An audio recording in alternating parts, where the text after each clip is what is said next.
Hello and welcome to the All 12 Signs video series for Saturn Retrograde in Pisces.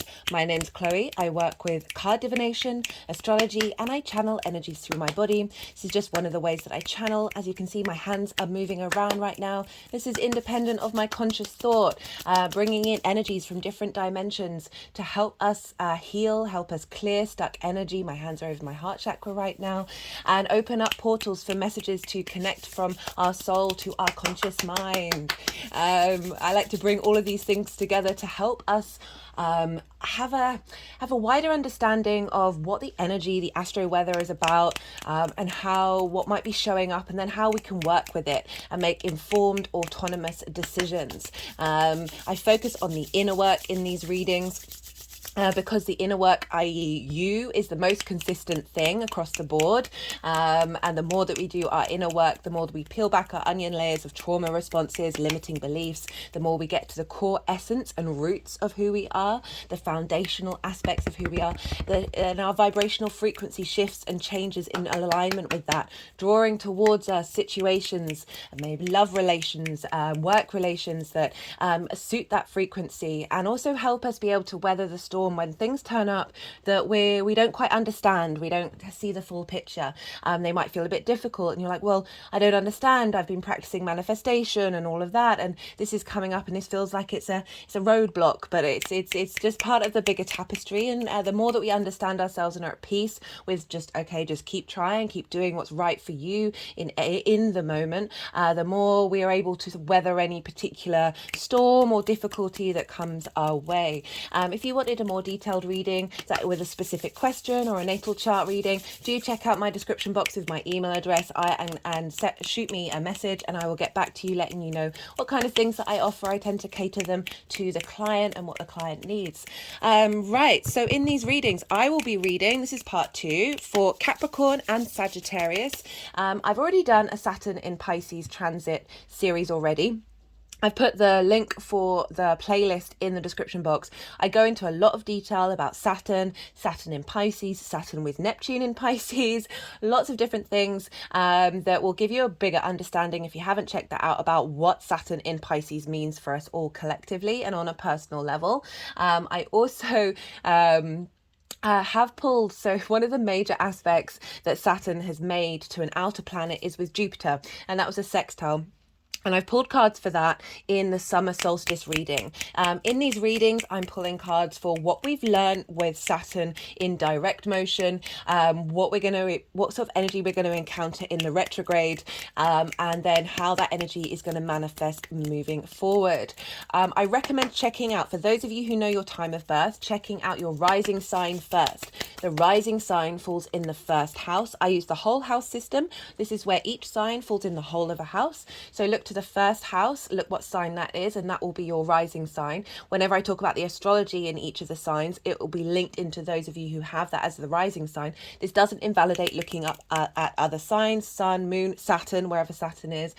Look to where that sign falls in your chart, the house that it's in, the themes of that house, and apply those themes to the messages that come through. It's a great way of sometimes if you feel so inclined to look at all the signs, because then you get a holistic understanding of how Saturn is having an impact on every area of your chart. Yes, there will be a particular focus depending on what house it's in, but just overall it's going to be rippling out into the rest of your chart by aspect. And so yeah, sometimes it can be really helpful. What else did I want to say? Thank you, new and returning viewers. Hello and welcome. Thank you for spending your time and your energy with me. I know how precious it is, specifically, with Saturn is linked into time. So I do really appreciate your the energy transfer and you sharing your space with me. It's an absolute honor and a privilege to read for you all. I was going to talk a little bit about and in part 1, I pulled cards sort of for us collectively of what this retrograde's feeling like. We've got a lot of stuff going on about the ocean. We're having to revisit. Basically, Saturn is trying to, even though it's a collective reading, it still applies to the individual, right? Saturn wants us to be responsible, and so with this retrograde, which I'm going to talk a bit more about here, and just pull a couple of cards while I'm doing it, just to see what comes up. So Saturn retrograde, Saturn direct would have potentially have brought both a sense of authority in that area of your chart, and also roadblocks and limitations to help you work and question with that authority that may have felt frustrating and we might not have been able to see clearly. Now with Saturn retrograde, we're going back over those roadblocks. Excuse me, we're going back over those roadblocks. Sorry about that, just had to pause, just had something in my throat all of a sudden. We're going back over roadblocks and limitations that Saturn may have put up in our journey since it went into Pisces in March. And now we're going to have a little more clarity. We're going to be able to be mindful. Retrogrades are when planets go back over degrees. It's 3 times essentially. So we start off with the shadow phase, and this is when planets are direct, but they're going over the degrees that they're then going to go back over. And essentially we've had that shadow phase since the 11th of March. So nearly all of Saturn's transit in Pisces has been linked to this first retrograde. And so we've been going over territory, and now we're having the chance to revise and revisit, a sense of hindsight. We're able to look back over what we've been learning, what's been testing us, how we've been expressing our authority, our integrity, our sense of responsibility and duty. And now we're able to examine the little blocks that may have come up in our way that have helped us go deeper when we have been working with our own innate authority. So Saturn is about limitations and boundaries, but it only does that in order to get us in alignment with our legacy, to get us in alignment with our individual authority, with our integrity. It wants us to have strong foundations so we can thrive in the 3D world. Saturn is the last visible planet to the naked eye. It's the darkest planet. There's this sense of going inward. There's this sense of hard work, of responsibility. It has rings representing those limitations and boundaries. It is the boundary between the visible and the unseen. And I feel like that's really important in Pisces, because Pisces is very much linked into the boundarylessness, the unseen, the magical, the mystical, and the unconditional love, the acceptance of every possibility. That Saturn's coming along and helping bring this ignite. So Saturn being the last visible planet to the naked eye, it is also part of that which isn't seen, because there's a darkness. It's not getting so much the light from the sun. So we have this half shadow element. So that which we cannot see. So that energy of of being both in reality, this 3D form, and outside of reality. Speaking of reality, I want to bring up Keanu Reeves. I've talked about him in the Venus transit, the retrograde, because he, I always try and find examples of people who are well known, who have the placements that represent the transits. And he's one of the few people that has Saturn retrograde, Jupiter in Taurus, and he has Venus in Cancer. So that was the first part of... Oh no, maybe it wasn't the Venus transit. Maybe it's the Jupiter transit video, I think. Yeah, the Jupiter transit. Apologies. So the main Jupiter transit, I talk about Keanu Reeves and Andy Warhol, because they both have, Andy Warhol has Venus in Leo. But Keanu Reeves has Saturn in Pisces retrograde and Jupiter in Taurus.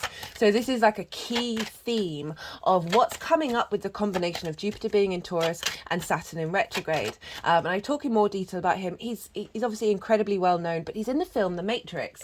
And The Matrix is all about what is reality, and how to work with it. Both the concepts of reality and that which we can bend. So Saturn being retrograde in Pisces is allowing us to contemplate and work with what we cannot see and what we can, and bringing those two together. We've also got Neptune in Pisces, which is very much facilitating the magical. facilitating the vast possibility of the quantum field. And Saturn's coming in here and giving that sense of structure. You know, Neo spends a lot of time in dedication to practice, to doing routines, to putting in the hard work. There's a sense of dedication to his practice to then be able to blend and meld his sense of reality. Now, the reason why I talk about The Matrix, obviously it's one of the most well-known series that Keanu's been a part of, and it very much has this element of that Piscean and Saturnian restrictions and limitations, but the boundlessness. Like, how do we find play between those two things? He also incredibly wise individual, and I bring up a lot of his quotes in that Jupiter transit video. I wonder if I've got any just off the top of my phone. Sorry, I should have prepared this.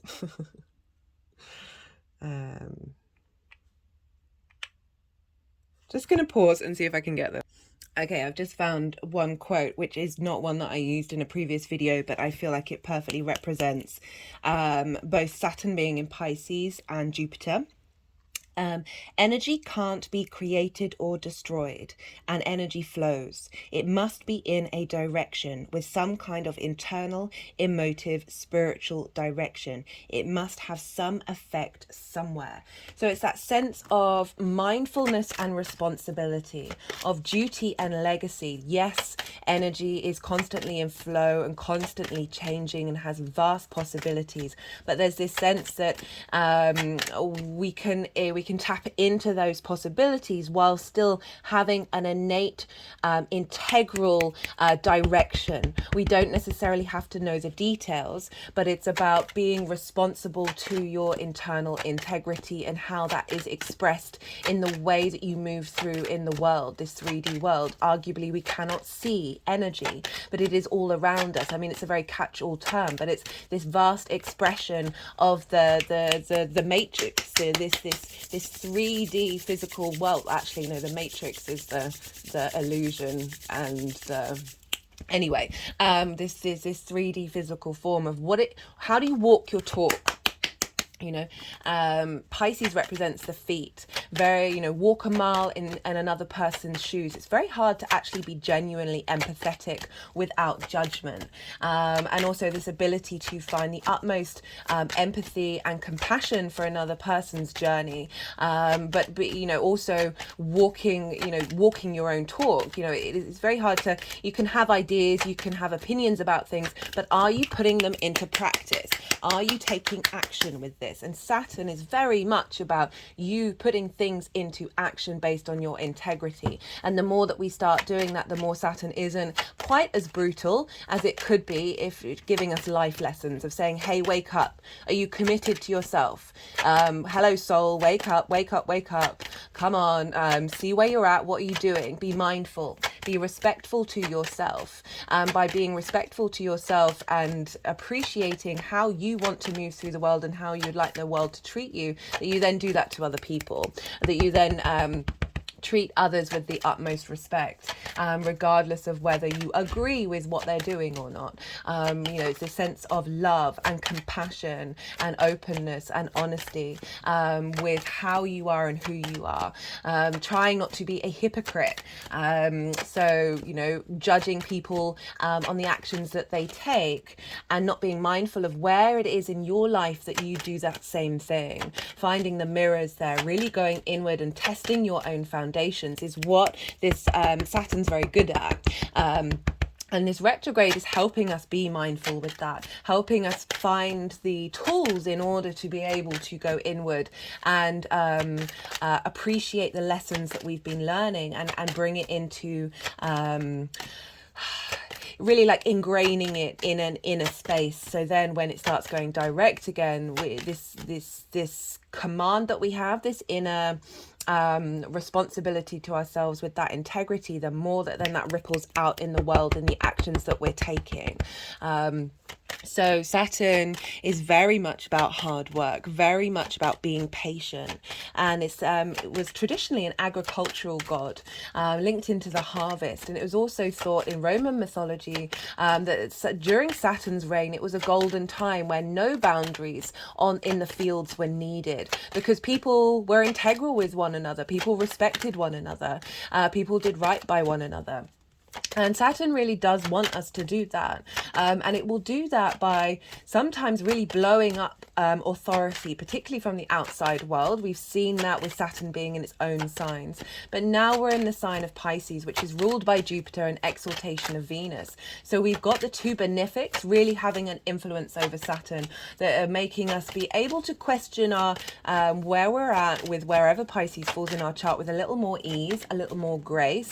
It's not hitting us quite so hard, and we're able to move into that alignment with responsibility and integrity a little easier. We're not necessarily being bashed and metaphorically or physically into submission and acknowledgement of, oh, okay, I see what those lessons are. We're able to bear witness to them, especially with that. It's very interestingly, the no cards have come out.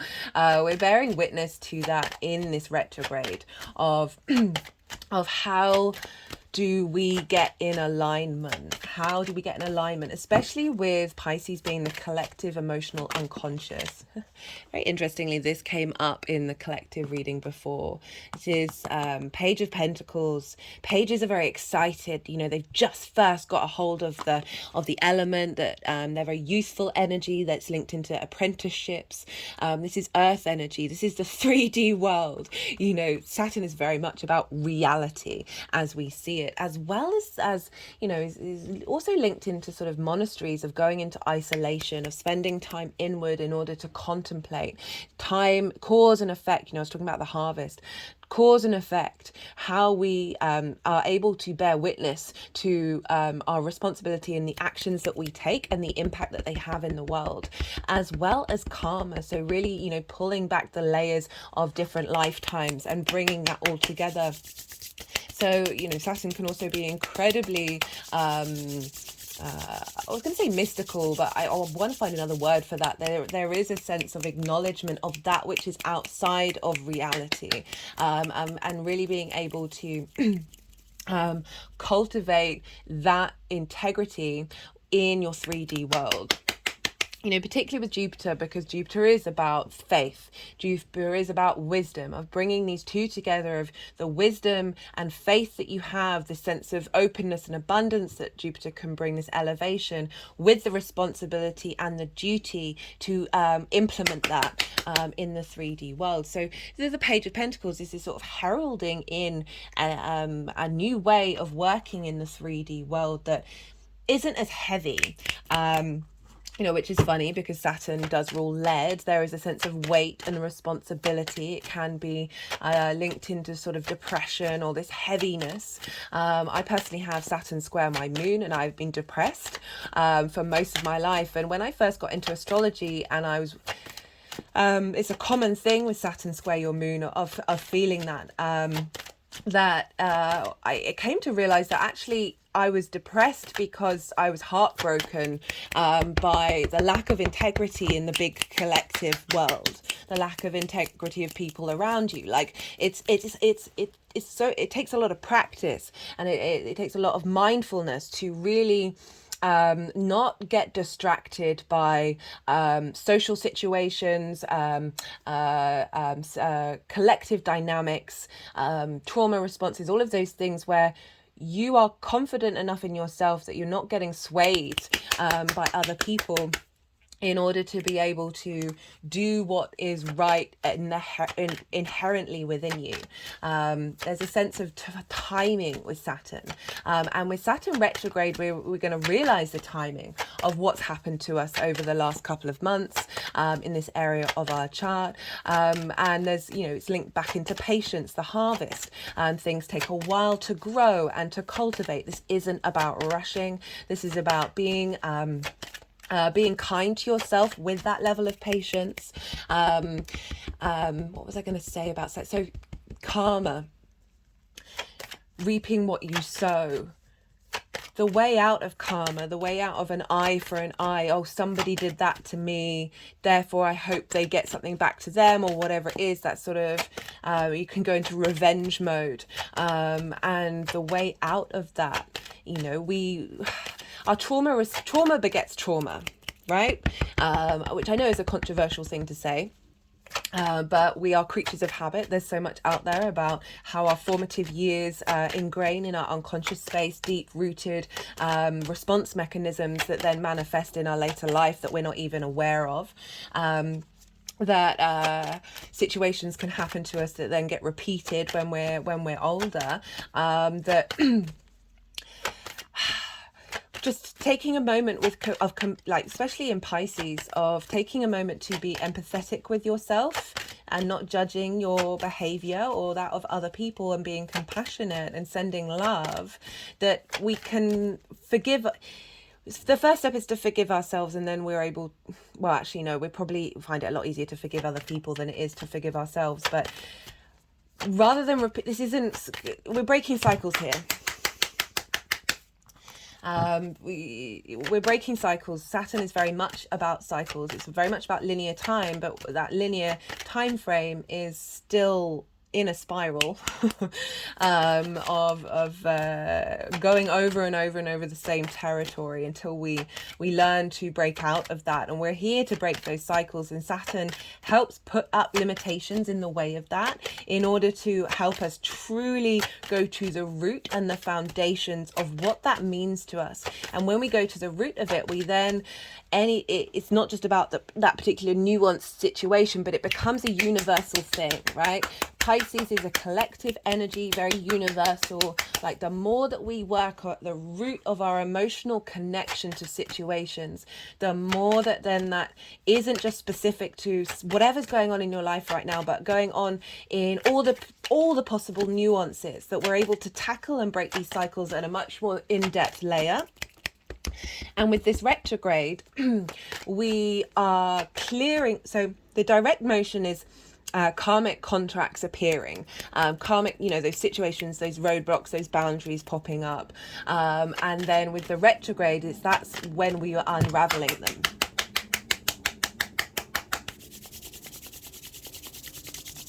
Just had an energetic release. Yeah, so that was quite an intense energy, that we're unraveling them. We're able to get a bit of perspective and be able to oh, hello Saturn. I love this card. This is the World card. This is Saturn's card, and it, you know, there's a boundary around this figure. This figure actually, before the Rider-Waite deck, was a hermaphrodite.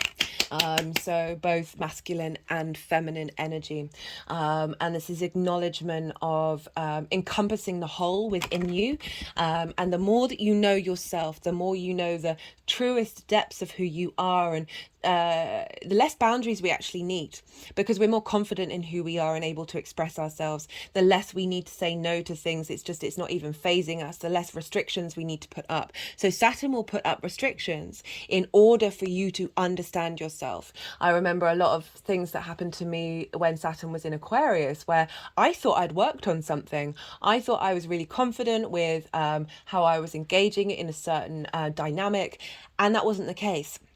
And Saturn came along and really, it was painful. It was very painful. But the lessons I've learned afterwards are really deep rooted, that I am more confident in how I behave in that area of my life, that it's not about needing to express that confidence. It's just innate within me. There's that sort of, that knowing at the root. Those foundations are very strong. So when you know yourself truly, you don't need as many restrictions and boundaries and no's. Saturn's big no's help us understand what core things, where are the lines in the sand, and you find you get less and less and less and less. And then when you do draw that line in the sand, it has so much more weight to it. and it ripples out because it's a core principle rather than a specific. That is it not only reflects in whatever area of life Saturn's in your chart right now, but it reflects in every part of it, the completion, the whole of something. You know, this is a boundary, but it's also a zero. It has the endless possibilities. You know, zero as a construct, as a number, is just one of the most mystical things that we have. I think it was first developed in India. So there's, the emperor's on the bottom and they wanted that. So this innate inner wisdom and responsibility of the actions that you take, the King of Kings, of being able to have perspective and to really know what is the core fundamentals of how you want to be. You're not getting, you're an emperor for a reason. You're embodying that, your own inner sovereignty. I mean, that's what Saturn is all about, is really wanting us to be confident and respectful in our integrity. Love that combination of what's coming through with this retrograde. We're going to have, we're redirecting. We've got a fresh new way of looking at what's come up, where we're able to sit with it with perspective and authority in our internal self. Like, this is Aries energy. This is the I am, the wisdom of the I am, that is, that core, who are you, what really matters, and the world card of when you know yourself, the world opens up to you. I'm just going to see if there's one more card that wants to come through for this particular retrograde. So we're revisiting old territory. We're reflecting, we're revising. The more that we go over something, the more we practice something, the clearer of the nuances and also the core details of what's really important to us, rather than being very much in the moment. This is old territory, so we're comfortable with it. So we're not necessarily going to have the same emotional response. It's familiar, the novelty has gone, so we're able to be in a bit more pragmatic space of what's popping up. Saturn's all about authority, and so this can be the outside world or situations or relationships exhibiting authority over you in order for you to get your own authority, or you expressing your own inner authority and being confident in who you are. And this retrograde is really helping you refine that, helping you get to the nitty gritty, make sure those foundations are strong for the next part of the journey. We won't be leaving the shadow. So Saturn's going to go direct on the 4th of November, but we're not really going to be leaving this retrograde phase until the 7th of February. And this is when Saturn leaves that shadow phase and is going over new territory. So that's when things might start manifesting properly in your life, with everything that you may be working over in this next chunk of time. All the planets are going to be retrograde. When is it? So around the middle of September. All the outer planets are going to be retrograde, so we're going to have this chunk of time, Pluto, about a month until Pluto goes direct, a month of all the bigger outer planets going retrograde. So we're really going to be collectively going inward and revisiting where we're at with all these new dynamics. You know, Jupiter's in Taurus, Saturn is in Pisces, Pluto will be going back into Aquarius. We've had big energetic shifts. Venus is retrograde. It's going to be retrograding. That's a big transit for us all. Venus retrogrades the least out of all of the planets. So when she does, this is a big deal. And she's impacting what's going on with Saturn.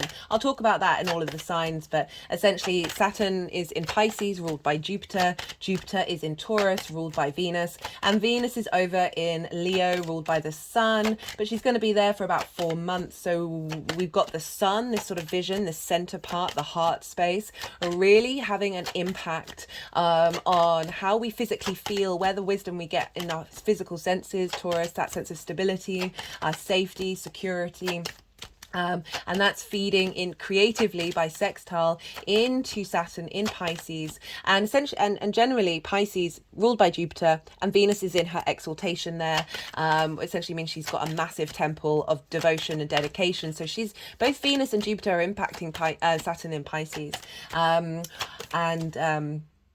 And this is making this particular Saturn transit in Pisces very different to previous ones. I remember when I did the first Saturn in Pisces transit video, that I was getting a bit so I've got Pisces in the 8th house, so it's the outside world, and like the give and take between the outside world. And I was getting really frustrated. I'd watched a couple of astrologers' videos about Saturn in Pisces, and everyone was getting really just making it out to be as if this is the same as Saturn being in its own signs, and it's a different kettle of fish because we've got the two benefics ruling. I was just getting quite angry, like I was feeling like my authority over others, and I had to check that, obviously, because check your authority, essentially check your authority.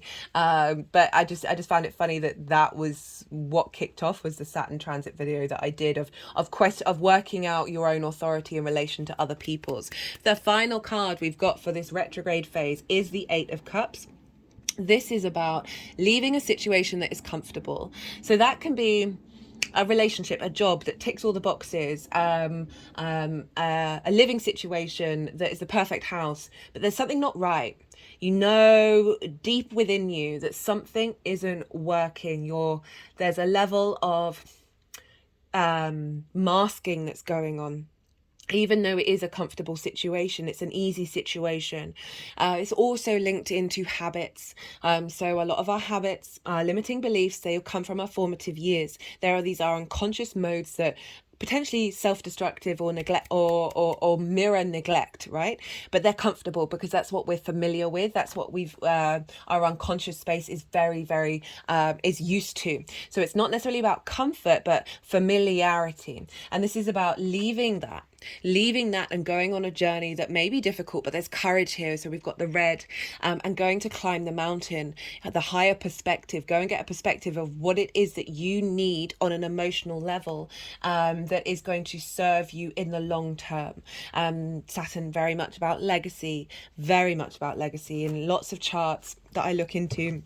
It's always interesting with famous people as well, because you get a more understanding overall, especially who've been around for a while, of being able to see what their legacy is, and it shows up time and time again. Saturn is legacy. It's hard work, it's limitations, it can be a lot of trauma there, it can be a lot of pain and frustration, but over time Saturn matures. Okay, so and then there's that sense of everything, all those lessons that you've gone through, you're able to understand them and find the strength and the wisdom in those restrictions, in those limitations, because they've helped you be a little more ingenious, a little bit more colouring outside the lines, because there's been a tightening, which means you're having to expand in different ways, in different avenues, in order to express yourself. Okay, I'm going to leave it at that. Thank you so much for being with me. It's been an honour. Be good to yourselves, be good to those around you, and most importantly, be well until we meet again. Capricorn rising. How you doing, Capricorn? As I said in the introduction, for those of you just tapping into the Capricorn energy and it's not your rising sign, look to where Capricorn falls in your chart, the house that it's in, the themes of that house, and apply those themes to the messages that come through. Take what resonates, leave what doesn't. It's essentially as if Capricorn has now moved to your first house. But just in general, if your sun or moon is in Capricorn, or it's your rising sign, Saturn's a big deal for you. So wherever Saturn's going and whatever Saturn's doing, this is going to be having a significant impact on either one of the luminaries or on your rising sign. And just in general, regardless of whether it's your rising sign or not, Capricorn and Pisces energy sextile one another. So a sextile is an aspect of Venus wanting to bring in creativity, a sense of connection, of harmony, of appreciation and value. So it's like kind of brainstorming. There's an easy, free-flowing, soft energy to a sextile. You're not having to work too hard for it. I mean, I will preface that with, well, it's Saturn, so there's obviously an element of hard work, but there's bringing in more devotion and dedication. So that's the sort of general vibe. Wherever Capricorn falls in your chart, there's this sextile energy, which, as I said, aspect of Venus, very soft and free flowing, a little easier than a hard aspect, which are conjunctions, oppositions, and squares. But for Capricorn rising, this is Saturn in your third house. The third house is the house of communication. This is your local environment, the things you do on a day-to-day basis. It's not necessarily routines, that's over in the sixth house. It's just, making your coffee in the morning, going to your local shop, your route to work, all of these things. It's about doing something on a daily basis. That can be writing things down. 1 second, I just have to pause. Sorry about that, Capricorn. I keep pausing in your videos, Capricorn. I don't know what that's about. So the communication, this is about, it's not just speaking. This could be writing things down, any like body language, all of these things, the way that we express ourselves, essentially. And so generally just Saturn moving through here is helping you find your inner authority, your inner integrity in the way that you communicate. Might be bringing up responsibilities in your local community. This is also about schools as well as siblings and short distance travel. Those are sort of the more nuanced aspects of the third house. So going about your day to day, your maybe little short trips, and start learning something new as well. It's beginning something new, a new adventure in learning. So Saturn could come along, and you may be inclined to start a new course or do something that is going to serve your long term legacy in reflection of how is it of what it is that you're learning. So again, integrity with communication, the communicating with authority, learning to find your inner authority. You may have felt that was a direct, that reminds me. Okay, so if you didn't watch the introduction, I'm pulling cards for 3 piles. One, what we've learned, what energy came up around Saturn in its direct motion, what we're taking into the retrograde. The second pile is the energy of the retrograde. The third pile is how this energy is manifesting moving forward. So I just wanted to say that. It could be that you're learning something, you're beginning to learn something that's practical for your local community, or the way that you're expressing yourself is supporting your local community, and maybe getting a bit more responsibility in the way that you communicate online as well. Just generally finding responsibility as well, finding that the words that you say and how you communicate, you're wanting to do so with stronger foundations and with a bit more integrity and a bit more responsibility. That with Saturn going direct, you may have felt that quite strongly, but also felt restrictions, as I said, the walls that were being put up that we're now going to go revisit and go over, that were helping you navigate and really sort of test the foundations that you have and help you question and understand what it means to have authority without taking away from other people's authority as well. So you think about the example that I gave in the introduction. If you watched it, I do recommend these introductions as well as the previous Saturn transit videos that I did. The playlist is in the description box. But I talk, Saturn, at the time that Saturn ruled, the golden age of Saturn, there were no boundaries, there were no restrictions, because people communicated with one another with respect in their local community. So there wasn't this sense of mine and yours. And therefore I need to have a division to work that out, and that's because people shared and cared. Like there's this sense of caring in the community. Saturn is also linked into volunteering and sacrifice and giving up something for the greater community. So it might have felt that you've had to give up a part of your life in order to commit to responsibilities in the community. It might be that Saturn moving through the third could be a great time to write a book, a great time to start a project where you find you want to commit to doing something every day. So it doesn't just have to be about communication, but you're committing to something that is part of your routine, a commitment to the responsibility in the way that you take care of your environment. Some of you may start volunteering in the local community. You know, this sense of wanting to give back. And so this retrograde, just in general, right, I really like that in the third house, because we've got this, after Saturn moving through your second, of giving you a sense of authority in your value system and what's deeply important to you, those universal principles and ideas of Aquarius. Now we're bringing that into the way that you communicate. So this is for Capricorn rising, and bringing those values and your sense of value into the local community. There may have been restrictions that may have blocked that you may have felt, well, I thought I'd worked on this, I thought I'd been able to bring this into fruition. And so Saturn's about delays, restrictions, holding us back a little bit so we have time to work out the nuances.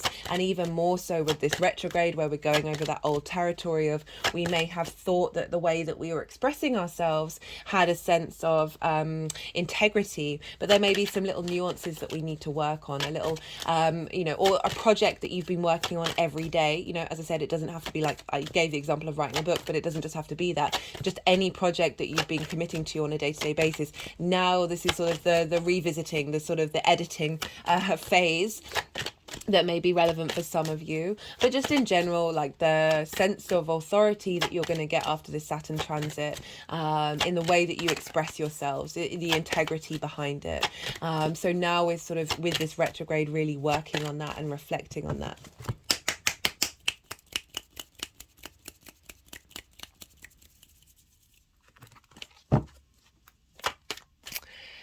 Let's talk a little bit about where Saturn is, well, the signs that Saturn rules.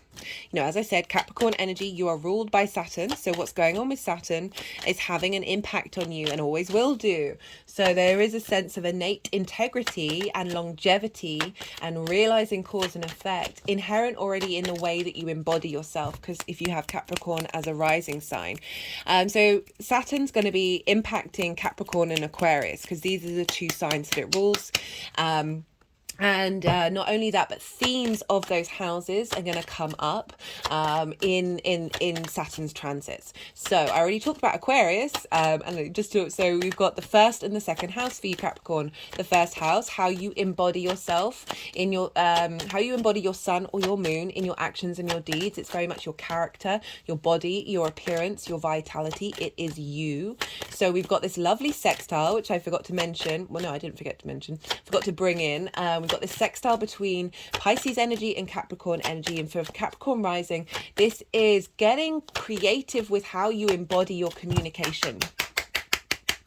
Right, having a sense of appreciation and value, and maybe working on that, or working on integrating that work, and getting coming up with creative ideas to really expand and play with how you communicate. Because it is an aspect of Venus. She wants to harmonize, she wants to connect, finding that you're connecting internally with your own moral compass, and because it is in you know, retrogrades can be internal reflection. We've also got Neptune there, bringing the magic of Pisces, of the boundlessness of Pisces, and now we've got the structure of Saturn being able to bring that into that magic internal in towards you, that deepest empathy that Pisces can have, because it's this acknowledgement of the light and the dark, and realizing that they are both entwined with one another. Having a little more kindness and respect of your own journey in how it is that you express yourself, helping clear out trauma responses and karmic bonds linked into how you communicate with this retrograde. And then that's going to facilitate how you then embody yourself. That's going to facilitate a growth of your character, an expansion and a creative way of engaging with it, in new and interesting ways that you might not have uncovered before. This is all going to get solidified when Saturn moves into Aries, which is going to establish foundations. But let's go back. So so your the way that you embody yourself is going to perhaps you're questioning and you've noticed perhaps shifts and changes in your character, and just be playful with it. Just be bring in the energy of Venus.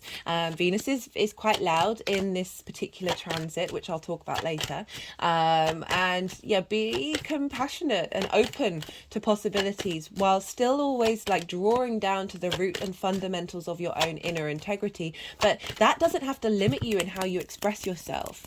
I really recommend the introduction. If you've not watched it, I talk about how Saturn brings about limitations in order for us to diminish the amount of limitations that we have, the amount of boundaries that we have in our lives.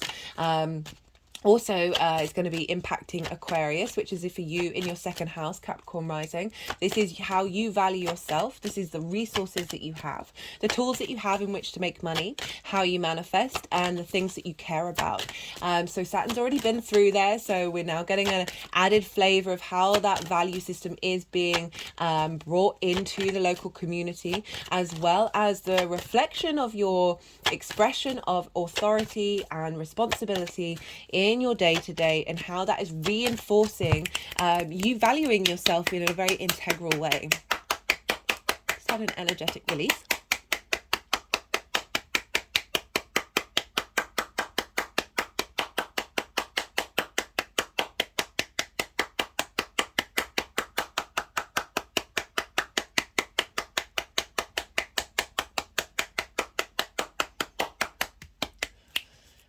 Sorry, I try and not speak when they're clapping in that way, just because I appreciate that it might be difficult to hear over all of that. All the dates are in the description box. So I appreciate that there's a lot of information going on. But let's move over to Jupiter, because Jupiter rules Pisces.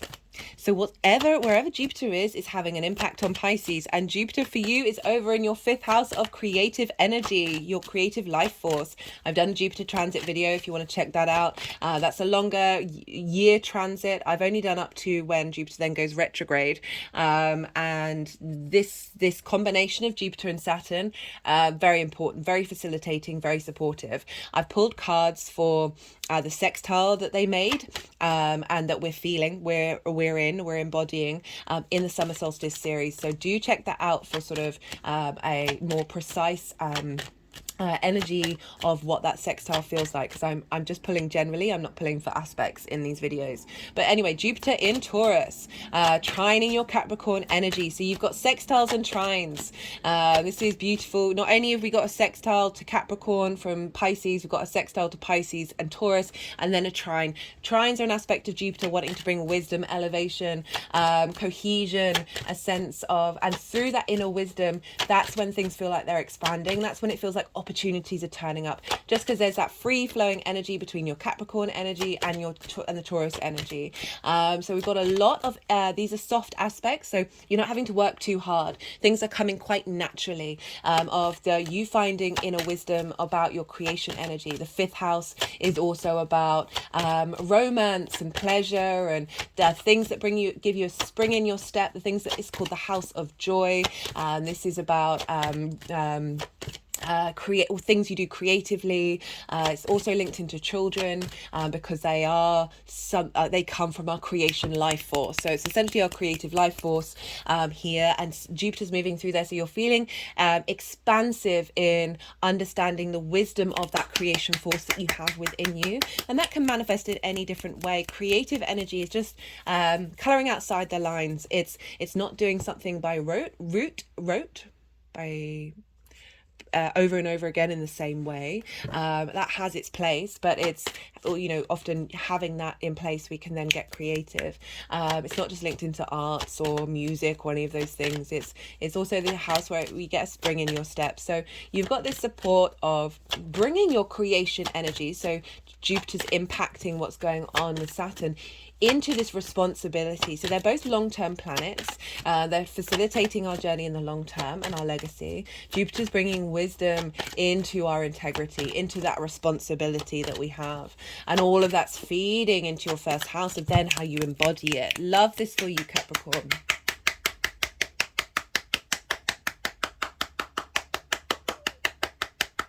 Yeah, the earth and water signs are getting some lovely sextiles and trines. So that's what's going on with Jupiter, but Jupiter's in Taurus. And who rules Taurus? Well, that's Venus. Venus is over in Leo in your 8th house of the outside world, the give and take between you and the outside world. It's about inheritance, big money. This is 3D inheritance or cosmic inheritance. The energies always like me to focus on that. It's a give and take between time, money, things, intimacy, ideas, passions, between you and the outside world. Venus is having a retrograde there. I've also done a series on that. This is the biggest transit of the year, personally. Venus retrogrades the least amount of all the planets, so when she does, she has a big impact. She's also a personal planet, so it's very, very personal to you. And this is activating a new 8-year cycle since 2015. Of that area of your life. So you've got this give and take between you and the outside world, and you're reassessing your value of that, your love of that, your connection to your own inner harmony with that Venus retrograde. That may disrupt things for a little while and then get going later on, starting a new cycle that's opened up the world and its resources, that from the heart space, that's impacting your creative energy. So perhaps if it's bringing in the resources from the outside world, giving you a healthier dynamic in how you engage with the outside world. And that's feeding into your creative energy and the wisdom that you're getting from there, and facilitating the growth of that wisdom from a heart space into how you communicate and how you then share that with others, which is beautiful. And because Saturn rules your 1st house, that's affecting how you embody yourself and your value system. I love it. I love it. I love it. We've got so few cards, Capricorn. Right, I now want to look to where your Saturn is in your chart as well. That will just add a little personal understanding of wherever Saturn is, the sign that it's in, and the house that it's in with those themes, and apply those themes to what the transit is. So wherever Saturn is wherever Saturn in your chart is the same Saturn that's transiting now. So it's there's a reflection of how that pops up in your life on a personal level. Right, so I'm going to quickly talk about the aspects that Saturn's going to be making in this retrograde phase. So this is up to the 4th of November. Now, the main aspect that I talked about, this is the only main aspect that Saturn is making to the bigger outer planets. And this is with Jupiter. So I already mentioned, check out the summer solstice video where I pull cards for that. Exactly, this is the only aspect Saturn's making to outer planets. And this is flavouring the rest of the time of Jupiter being in Taurus. So the beginning of next year. And very creative energy, as I said, that sextile, supportive, helping us brainstorm before then Jupiter goes into Gemini and then we get the square. But the other aspects, the main aspects that are happening are when planets are moving into Virgo and Scorpio. So we're going to have Mars, Mercury, the Sun and Venus all move into Virgo and oppose Saturn. All of the dates in the description box. So I'm just looking at the cards. I'm like, I can see how that narrative just needs to be that simple. But I very rarely just get 3 cards.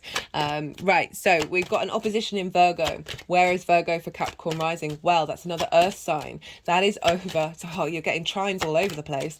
So this is your 9th house. Just in general, you got Virgo, Capricorn trine one another. And then that's all trining Jupiter as well. We're really being held this year. My hands have just gone over my heart chakra. We're really being held after quite a ride over the last 5 years, to say the least. So planets are going to move into Virgo. For you, Capricorn rising, that's your 9th house of how you picture yourself in the world. It's like, why are you here in the universe, the cosmos, society, the collective?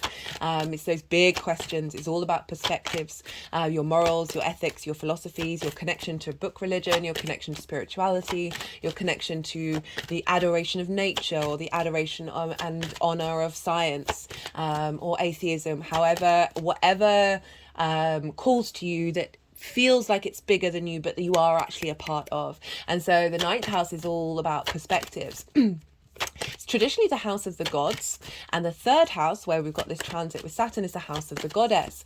And so this is about, the third house is where we bring our big picture philosophies into our day-to-day, in mindful meditation of this, doing the washing up or whatever it is, and connecting to something that is bigger than us that we feel held by. But the house of the gods is where those bigger perspectives get developed and how they manifest. And we've got this with Virgo, so this opposition that we have, it could feel like a sort of a push-pull between how you see the world, what your philosophies are, what's truly important to you, and how that's reflected in the way that you communicate in your day-to-day. It could be getting it just being a bit out of balance.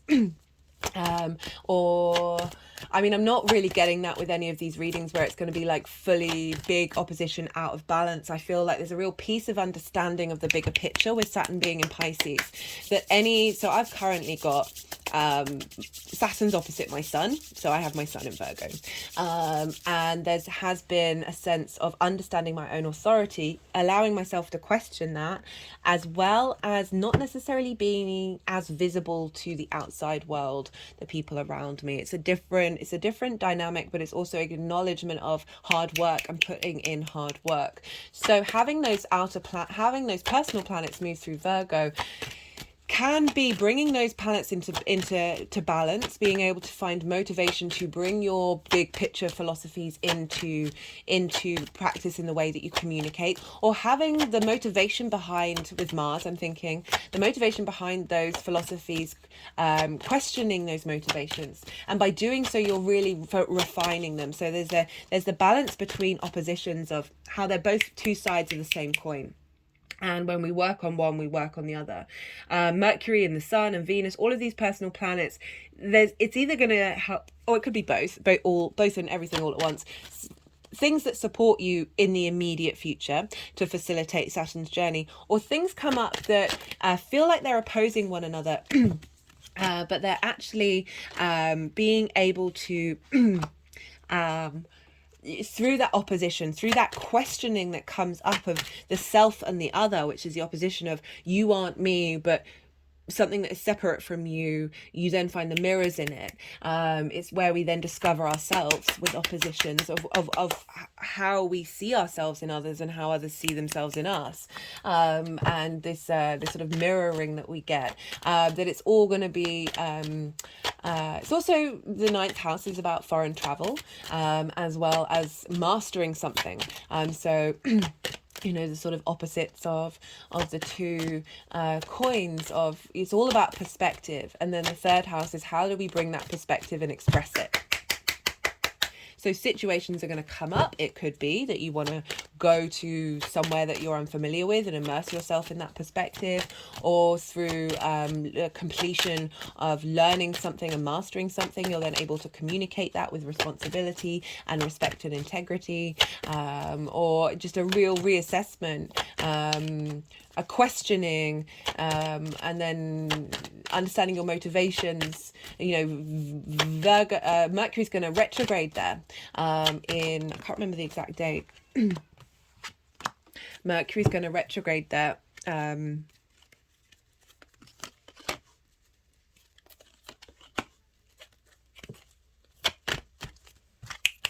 sorry, I always go a little blank when the energies are doing things with the cards, just so I'm like disconnecting and letting the instinctive compulsion of the channeling to take up and go forward.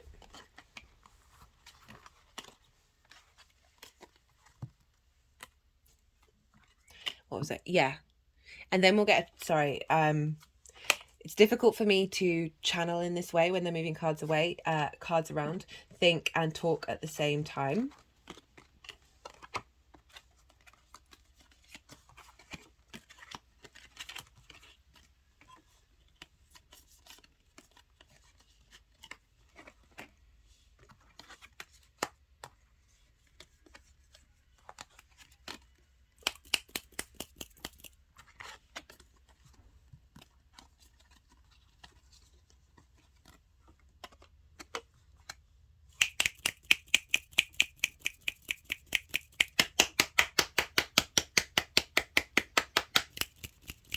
And then the trines are going to be in Scorpio with Mars and Mercury and the Sun.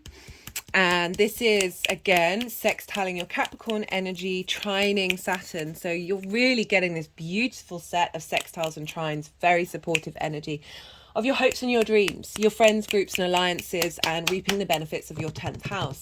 So the trines to Saturn are going to be finding wisdom, cohesion of your hopes and your dreams in the way that you communicate.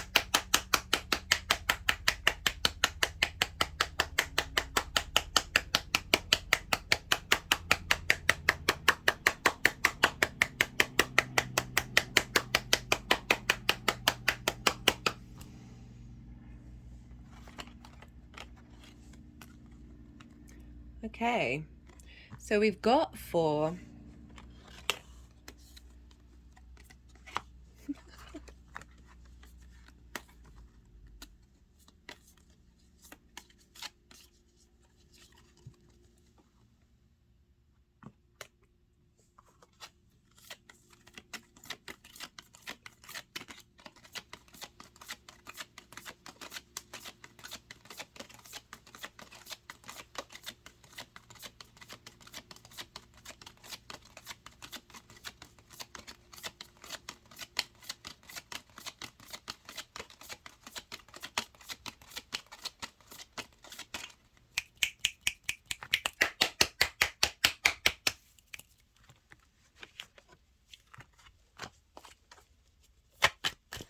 Felt like I wanted another card for that.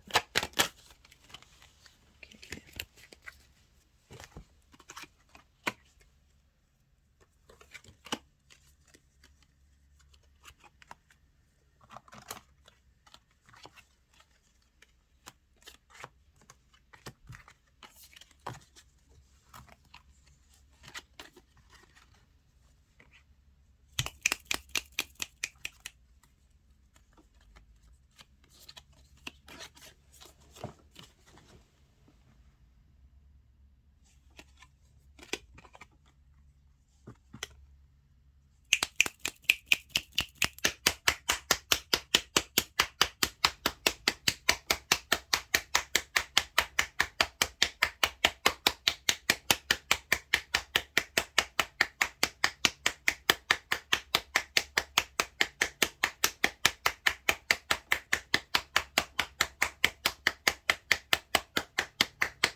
So I'm just making sure that they're in the right piles. The energies can be a little bit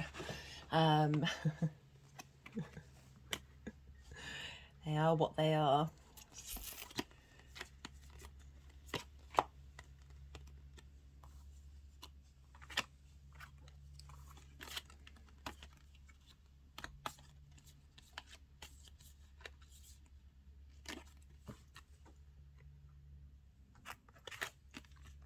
So, 4.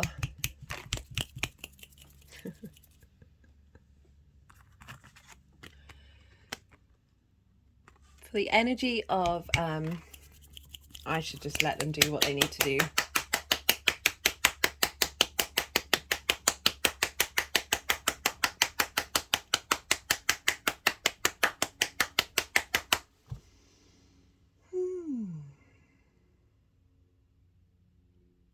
It's interesting that having dynamics in terms of communication with the energies that I channel while we're talking about the 3rd house.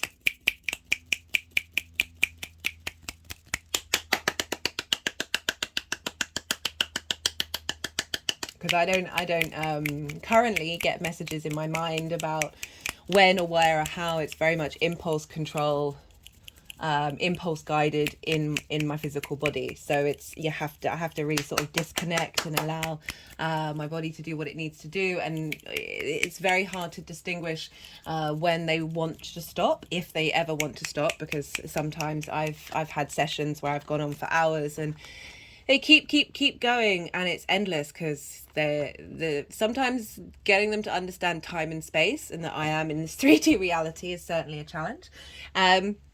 Right, so we've got for the energies of Saturn direct is Saturn's beginning journey in Pisces. We've got the Two of Wands and we've got the Knight of Pentacles.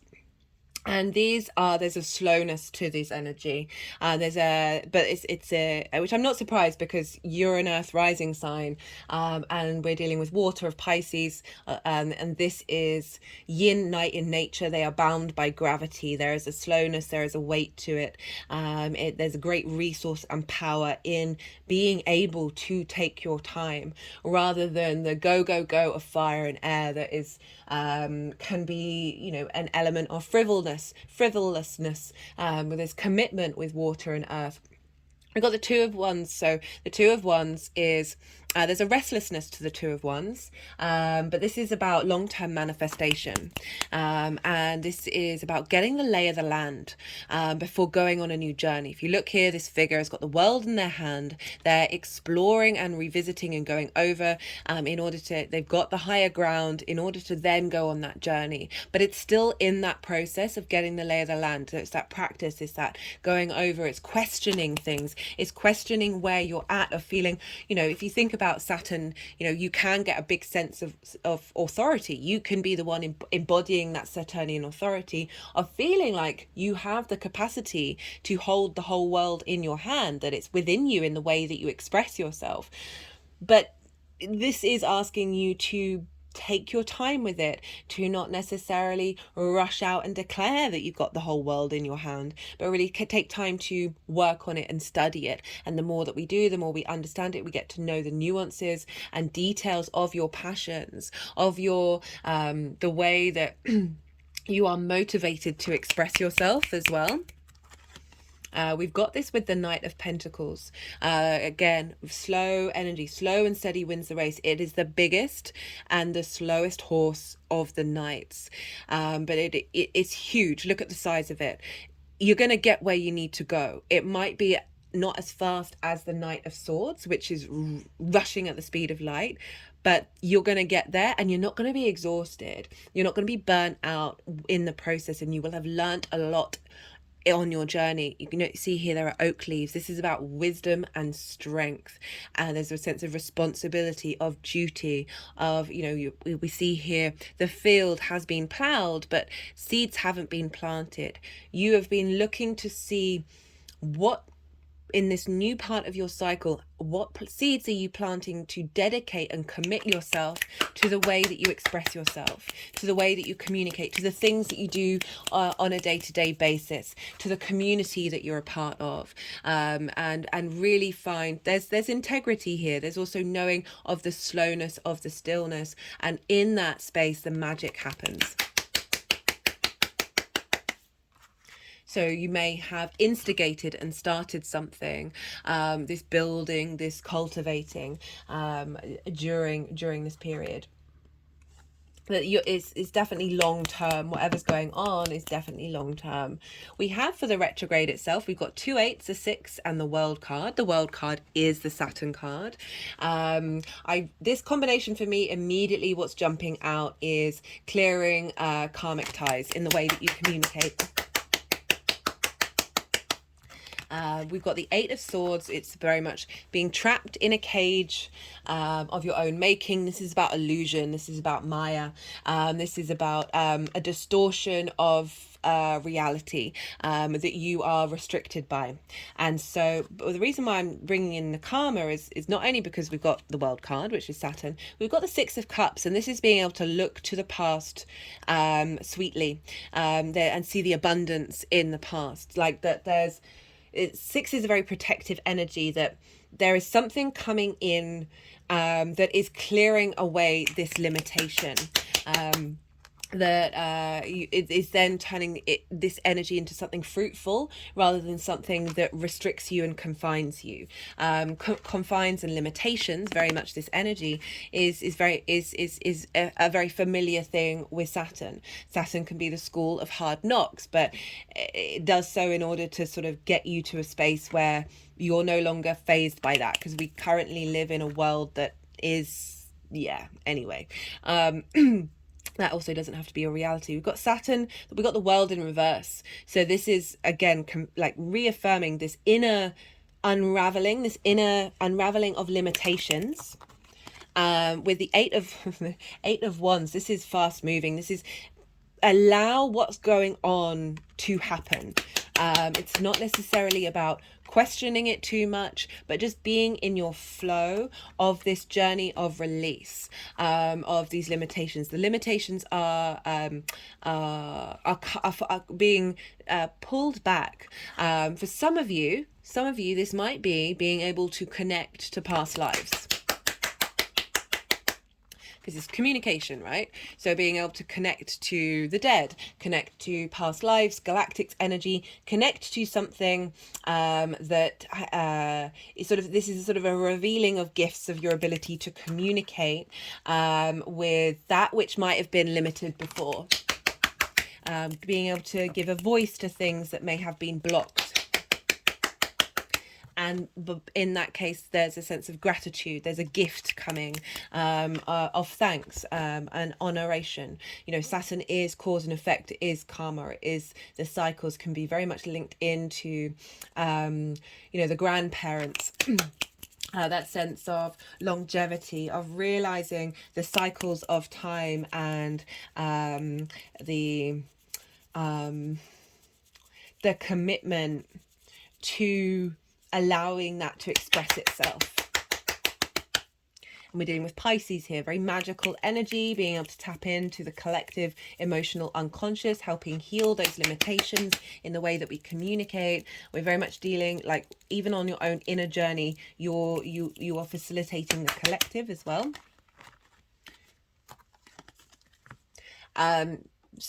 But even if you're not sort of, that's a specific message to some of you, of being able to tap into the magic and find structure internally of the magic, and how you then express that.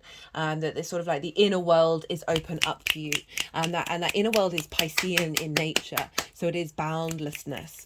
But with Saturn, is helping you be able to find a sense of structure as well.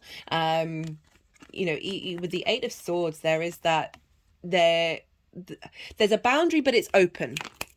Okay, so if we look at this card in a very different way, and we get away from the traditional way of looking at it, which is the kind of the message that I'm getting through, that this figure has gone inward. There's a sense of structure, but it is open. So there's a sense of safety and security of, oh, you can hold on to something, but the openness is allowing through this river of the past to come in. This sense of, because, you know, this is the biggest house in the tarot. There's a sense of security and safety, of messages that are coming through from the past, but also, you know, it's not just the past, it's the future as well, because all time is at once. And that this is an inward expression and connection, and by doing so, something's going to really shift in the way that you engage in your passions and the way that you communicate. This is very specific. The things that you do on a day-to-day basis, that might be something that you start doing on a day-to-day basis that is part of your journey, in the way that you communicate that to the local community in various ways. But just let's take away outside of that connection to spirits, but this ability to shift blockages that have limited your communication based on trauma responses and limiting beliefs from our early years. If we keep it very specific to your lifetime, that these are being blocked, and your inner world is being able to expand. Okay, how this energy is manifesting moving forward.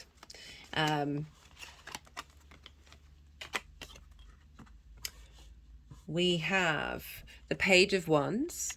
the 10 of Pentacles. You get this card the most out of all the signs. I'm not surprised, Capricorn. I mean, I'm really not, but I just, you know, want to highlight. And the 3 of Cups. So this is after the retrograde. You know, it's still the shadow phase. I will be doing another series of after that. This is legacy. This is long-term legacy with the sense of celebration. So it's saying everything that you're unpacking and unraveling and building at this time is serving you in the long term. This is about community and society, as well as the mundane world, you know, this family with dogs and children. And then there's this figure who has a lot of esoteric symbols on their cloak. This is about bringing in the magical into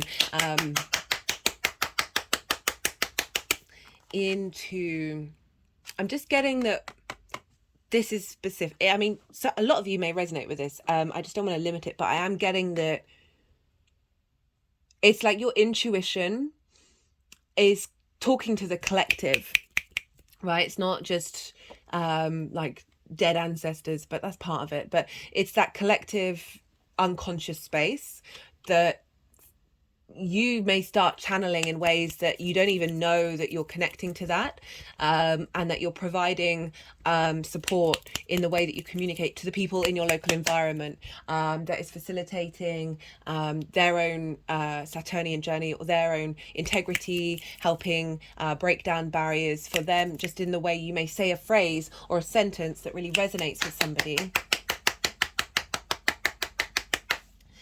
That because this is not just about legacy for you. This is legacy for the community. But there's celebration as well. There's a sense of harmony in the way that you communicate. The structures that you're bringing up are really bringing in they're really bringing in this ability to enjoy the 3D world, and still be able to understand the long-term plan. So I really love this combination of the two of these together, because it's both that integrity and the joy, because it's in the sign of Jupiter, it's in the sign exalted by Venus, of Saturn being there, that there's responsibility, but there's, hey, we're still here in the 3D world and we want to be in harmony. The harmony in the way that you express yourself and communication, harmony in your local environment, and with the Page of Wands, right? So this is about this fresh new way of expressing your passion and your drive and your motivation and the spark of life within you.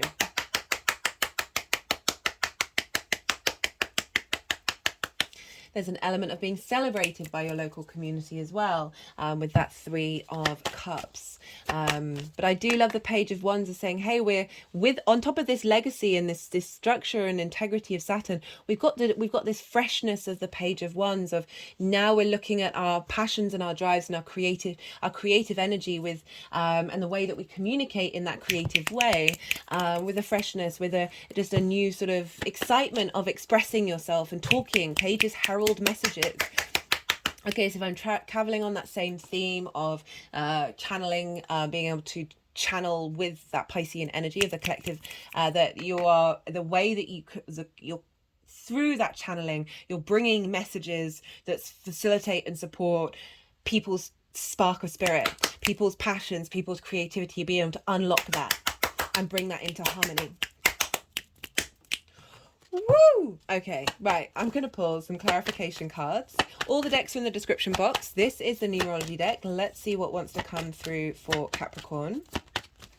I'm recording this on Venus's day. This is Friday, and I'm feeling her very loudly. She's certainly bringing a sense of harmony to the reading. Thank you, Venus. I'm going to be talking about honoring Saturn. So it's tomorrow, Saturday, and that's Saturn's day. And in that video, I'm going to talk about things that we can do to bring in Saturn and honor the journey that we're with Saturn, and just sort of bring a bit more mindfulness and connection by creating some space. To sit with Saturn, and tap into that energy and sort of know what's going on and how we feel, and how, yeah, on a very, so that will help with how you personally connect to it rather than this collective reading. Haha, love it. Leadership. Okay, interesting.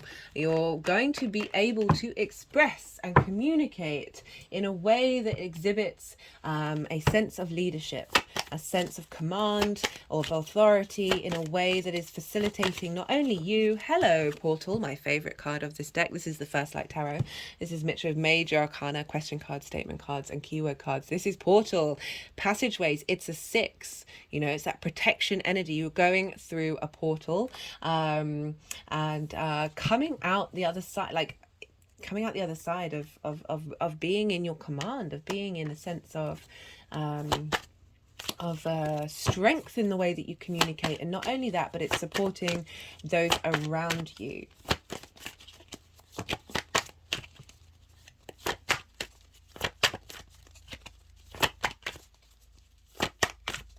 Let's see what else wants to come out.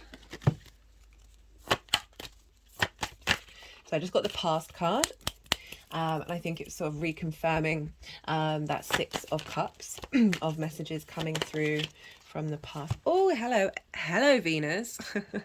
Was just talking about you. Development, growth, abundance, productivity.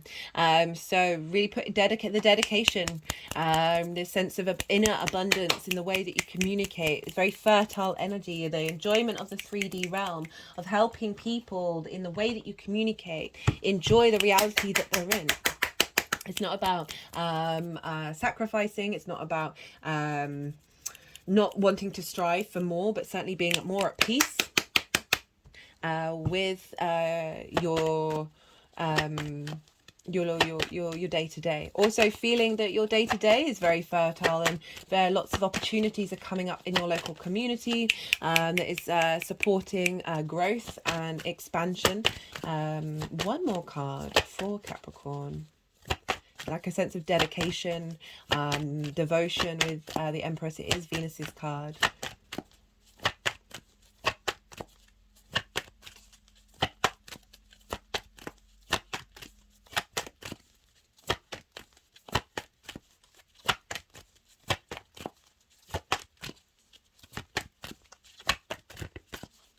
Maybe they don't want any more cards. Okay, right. I thought I'd get another card out, but I think they're pretty keen on just leaving it at the leadership. If anything resonated, there are lots of things that you can do to pay it forward. You can like the video, subscribe, hello new viewers, sharing the content, watching the video all the way to the end, even if you've just muted it.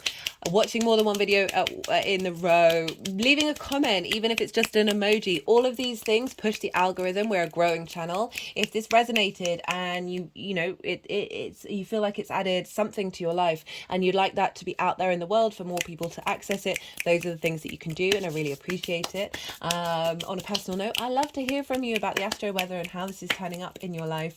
It brings me great joy. But other than that, be good to yourself, Capricorn. Be good to those around you, and most importantly, be well until we meet again. Sagittarius rising. How are you doing, Sagittarius? For those of you just tapping into the Sagittarius energy and it's not your rising sign, look to where Sagittarius falls in your chart, the house that it's in, the themes of that house, and apply those themes to the messages that come through. Take what resonates and leave what doesn't. In general, regardless of whether it's your rising sign or not, Pisces and Sagittarius energy square one another. This is an aspect of Mars. Mars can bring up conflict, drama, frustration, competition, winning at all costs. And the reason why I say this is they're two mutable signs. So they're working from the same space, but they both think the modalities of the way that they work are right. And so it's a 90-degree angle where you've got these two energies just pressing against one another, which is where the sort of the conflict comes up.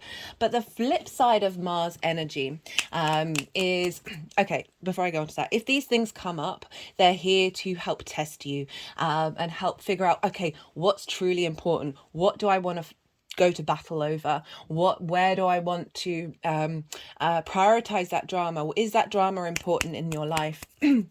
And these are all wonderful, if not slightly difficult. This is a hard aspect. Got to work a little bit more to get the beauty from it. But if these things come up, they're just forging you in the fire, helping strengthen you for the long term.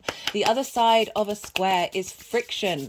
You know, two things pushing against one another, rubbing against one another. Without friction, i.e. movement, atoms bouncing off one another, we would not, this 3D version of reality would not exist, right? So it's a powerful manifestation energy. And so we've just generally got that for Sagittarius and Pisces.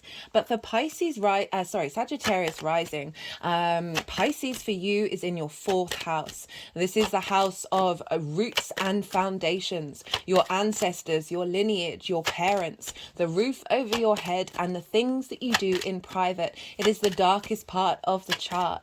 It is the root of who you are.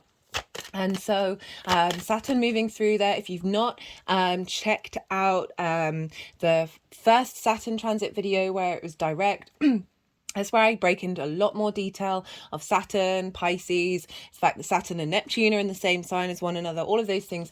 I've put in the link to the playlist in the description box. So it might be, if you've not checked that out, maybe go and check out in all the introductions. I bring in different themes and go into a lot more detail about things. I'll give you a more nuanced understanding of this very pivotal transit that you're having. And the reason why I say it's pivotal, because it's in an angular house for Sagittarius risings. And so this is the angular houses are 1st, 4th, 7th, and 10th. They are the pivot points of your chart. They are the power points of your chart.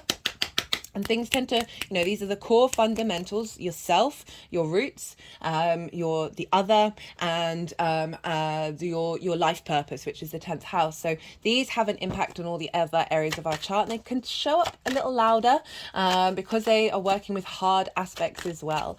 Roots and foundations. Saturn moving through here is helping bring about right. So Saturn likes to test foundations in order to make sure they are lasting for the long term. Saturn's about legacy. It's about responsibility. It's about duty. It's about your own authority, and making sure that these are all in alignment with your legacy, and from your inner space of integrity, which I talked a lot about in the introduction. That Saturn's come along and helping. He's sort of testing the foundations. So he's foundations on foundations in the 4th house, and this can. It could have brought up so Saturn moving in there. So I'm words. I'm pulling cards for 3 different parts of this transit. I'm pulling cards for Saturn direct and what we've felt with that, the energies that we're bringing into the retrograde.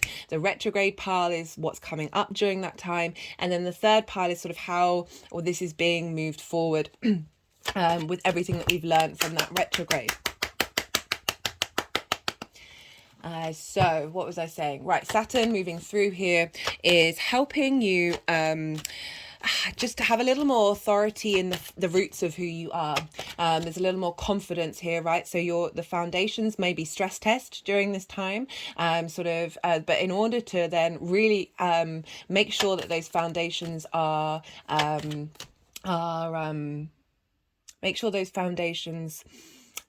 working for you in the long term. This can help with your relationship with your family. And often in the 4th house is where we have a lot of trauma, because it is linked into our parents and the family home. And no matter what our parents do, in one way or another, they impact us in a way. They wound us. It's one of the roles that they have in order for us to explore ourselves and understand who we are, separate from that dynamic. And so Saturn coming along initially can have helped you find a sense of what it is that you want from your foundations, finding your inner voice, maybe spending a little more time in your private life. Saturn can be also linked into sort of isolation and limitation. So it might be that your private life has been a little more personal to you. You might have just wanting to dedicate a bit more time in your internal space, in your private space. And Saturn's helping you find strength and authority in who you are in your home as well. So, Pisces is very boundarylessness. Saturn's all about boundaries, so it could have been that through a lack of boundaries with people in your home, your private life, it doesn't just have to be your family, it can be people that you live with, that now you're getting this ability to say no to things, to not give way to others' authority. You may have felt that, because with the square to your rising sign, this is about how you, the first house is how you embody your sun or your moon in your actions and your deeds, depending if you've got a day or a night chart. This is your character, your vitality, your body, your appearance. It is so you may have had things question that during this transit. You may have things giving you situations where you can draw a line in the sand. We're figuring out what no's are important to us, what no's are fundamental to our foundations that actually then free us up in the world. Oh, we just got your card. Sagittarius is the Temperance card. So we've been potentially working with other people in your private life exhibiting that sense of authority that may have helped you question whether you are prepared to accept that authority and strengthening your own in the process. Limitations and blocks may have been put up that may have you questioning what it is that you need from your home, where you want your home to be, how you interlink with your family. This can also bring up connection to your ancestors, finding integrity and responsibility in that cycles of time, the cause and effect of how you've got here.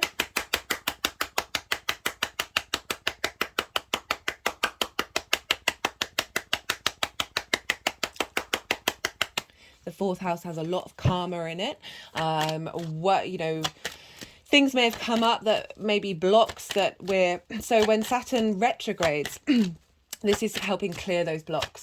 And so we've got a lot of karma here. It's the final sign in the zodiac. So a lot of collective karma coming through and clearing out those old bonds. And so the retrograde phase is when we are able to revisit and go over these things. I talk more about the retrograde in this introduction, that there's more clarity and understanding of why those blockages may have come up, and really helping you reassess and reevaluate what do you need from your home.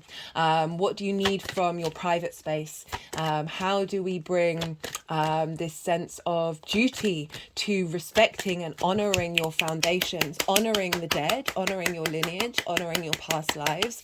And through that honoration, I mean, this could just be practices that come up, meditation, spiritual practices that you engage in, connecting with things in that sort of more magical Piscean way that may have felt not necessarily tangible. Saturn's coming along and giving a form to the way that you express that.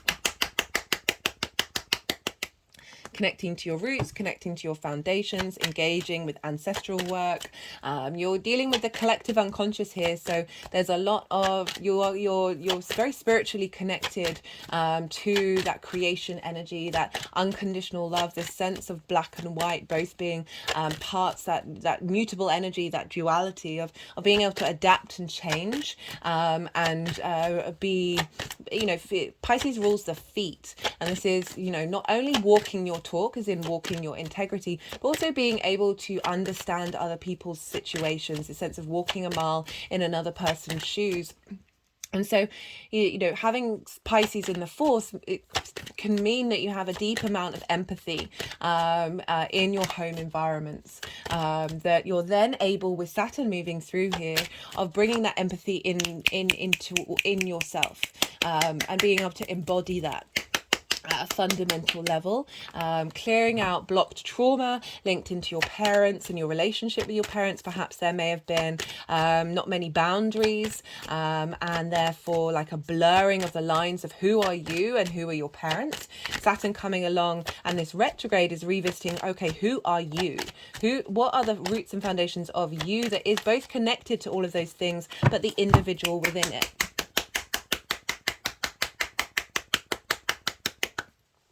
Saturn tests our commitment. Saturn wants us to look to our legacy, and with retrogrades is when we understand those tests a little clearer. It's like, oh, it's Saturn going, are you really going to walk your talk? I'm going to push you in ways that are going to disrupt that, in a way for you to really strengthen and put at the root of what's important to you through the ringer, in order for you to know, okay, what are those core aspects of what it is that you need from your home, what it is that you need from your private life, those foundations.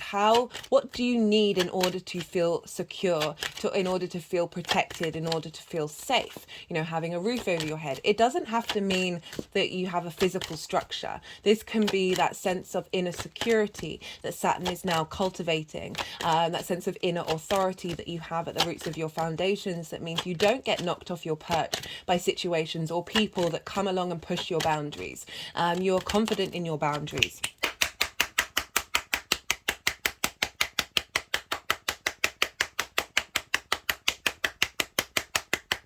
And this could very well mean that, like, parents or family figures come into your life and push those buttons. An exploration of those buttons that have been pushed in the past. Maybe situations in people that you're living with, partners or whatever, trigger those limiting beliefs and trauma responses that we've had, not only from our parents and our own experience in our younger years. But also, Jupiter's card, you are ruled by Jupiter, but one of your rulers anyway, that through these limitations, these roadblocks that have been put up, we are then able to really harness the deep emotional expansive connection that we have internally with having Pisces in the fourth, and not getting lost in the lack of boundlessness, of finding that inner integrity within, that means that you never feel lost at sea wherever it is that you end up. You know, you are Sagittarius rising, you're ruled by Jupiter. There's this need to move, to expand, to travel, and whether that's internally or externally. I really feel that Saturn moving through here is helping you just feel a little more solid in reality. That means that you can explore those things without getting lost. Having Pisces in the fourth could be linked into addiction that stem from traumas. That Saturn retrograde is a really good time to work on those impulse controls, work on something that you want to have control over, without necessarily over what do I want to say, like, we can control too much, and through that sense of needing absolute control, that's when we fall into those addictions. So it's finding that fine line between the expansiveness and the structure that Saturn's bringing into Pisces. Right, so I always recommend checking out where your Saturn is in your chart, because wherever Saturn is, it's the same Saturn that's transiting now. We'll have add on a layer of how this is showing up for you that's personal to you, so you can think about that. Right, because we're in Pisces, we look to where Jupiter is, because whatever's going on with Jupiter is having an impact on Saturn and this retrograde. You are ruled by Jupiter, so Jupiter transits have a bit more of an impact on you than other signs, and Jupiter is over in Taurus, and Taurus is for you, that's a Sagittarius rising. This is work, health and routine. So I've done a Taurus Jupiter transit video, which I recommend, as well as the previous Saturn transit and the Venus transit video. I know it's a lot. It's not just me pushing content. It's just all of these are all very closely entwined with one another over the next couple of months.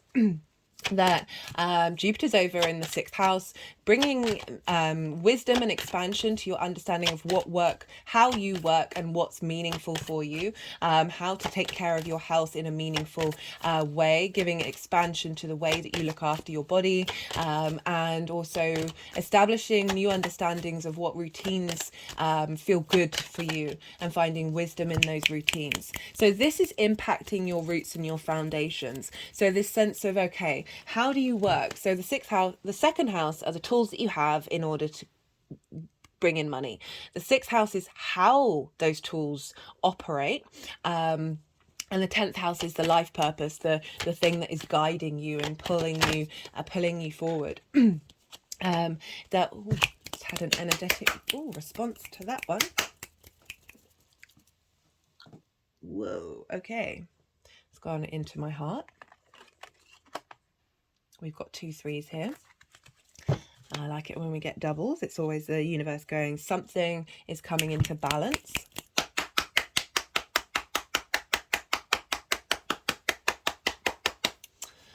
So Jupiter's bringing wisdom to how you work, and that's impacting, like, okay, where do I want my home to be? How do I want my home life to be in reflection to perhaps the understanding of how you work? We've got this sense of, we've got a sextile between Saturn and Jupiter, and so this energy is getting creative in bringing in an alignment, the roots of your foundations, the roots of who you are, the skills that you have from your roots into the way that you work.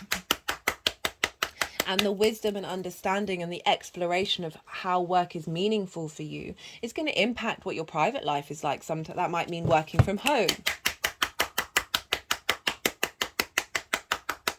or finding a way to make sure your work, home, private life is in balance. You know, perhaps some of you may overwork, and these transits are helping you bring that into balance of, okay, not only do you want to be integral in the work that you do, but you want to be integral in giving yourself the space to have a private life as well. With Saturn moving through there, Saturn moving through the 4th, yeah, very much dedicating time to your home. I'm just wondering if that might mean like doing renovations or stuff that are serving your home life in the long term for some of you. Right, let's just move a little bit. Let's go back to Saturn. So Saturn rules Capricorn and Aquarius. So whatever's going on with Saturn is impacting the signs that it rules.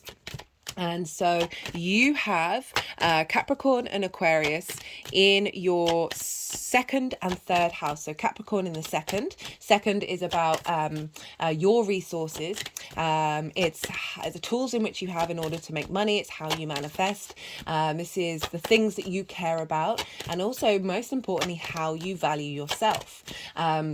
We've also got Aquarius, which is the 3rd house of communication, your local environment, the things you do every day. It's not necessarily routines, that's more the 6th house, but just like doing the washing up, going to the shops, going to work, all of those things. It's also about siblings and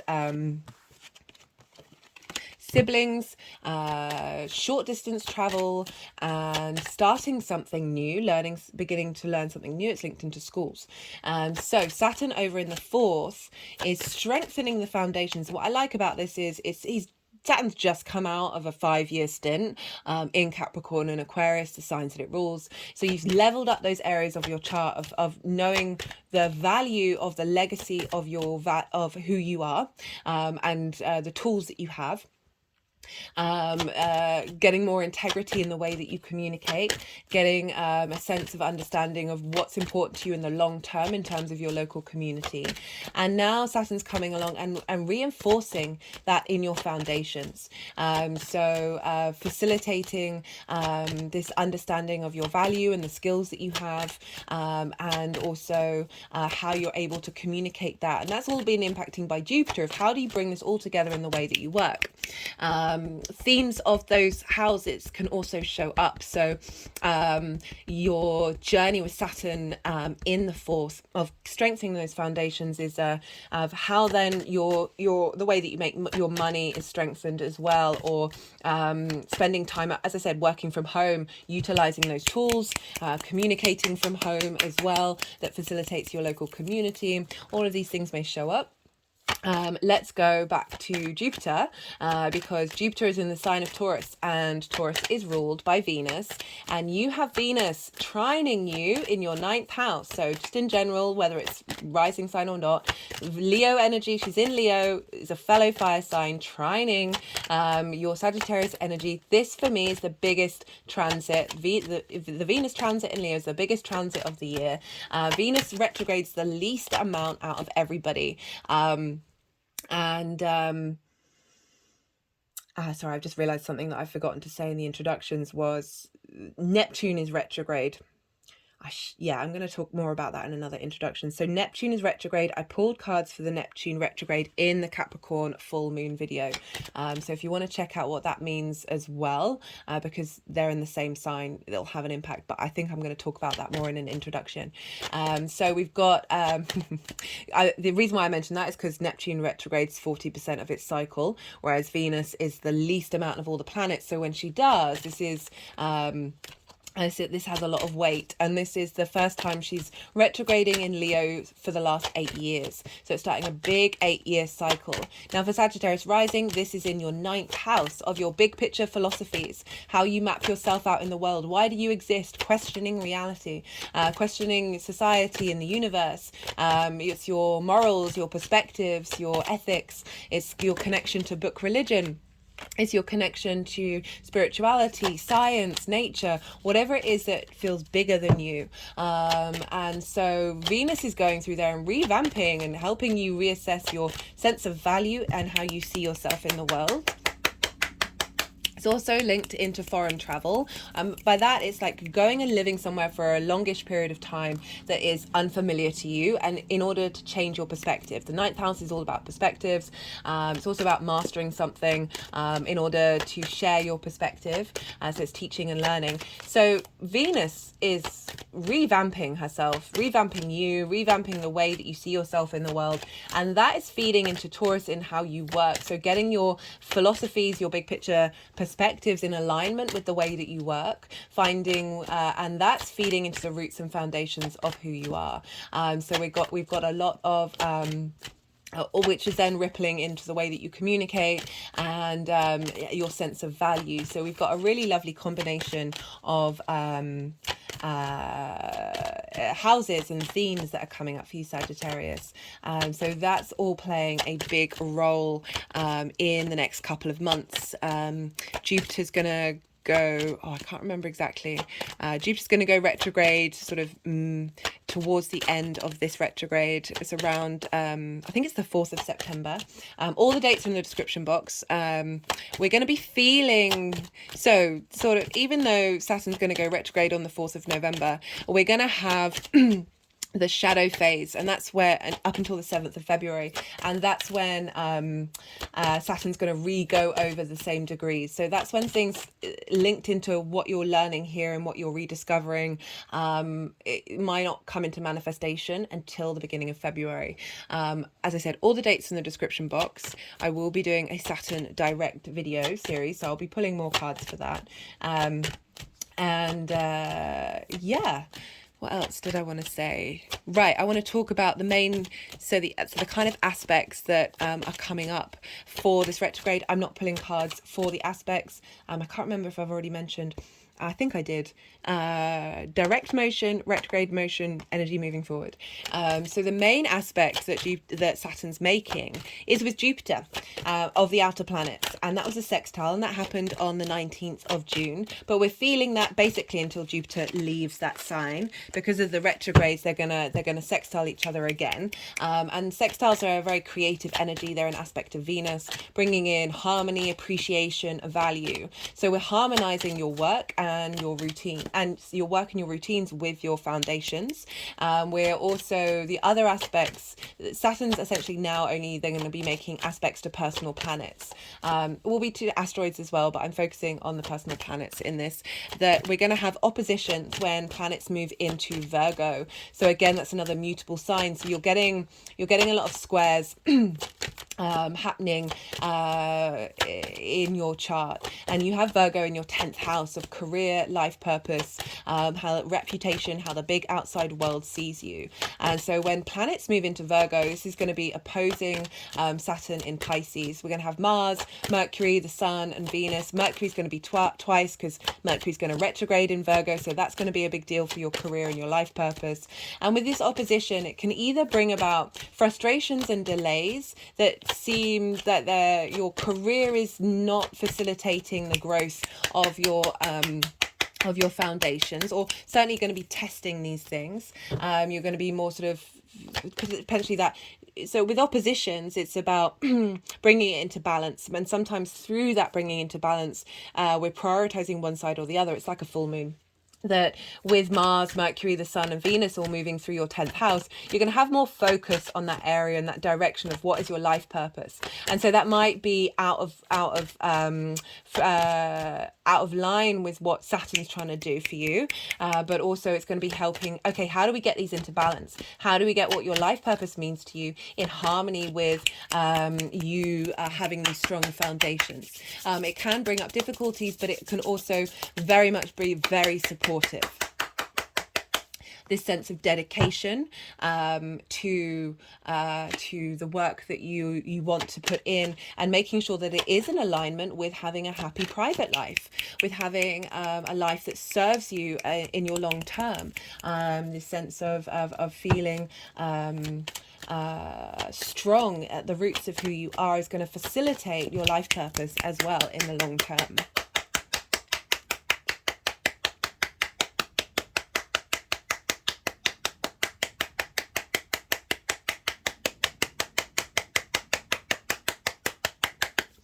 Had an energetic release at that.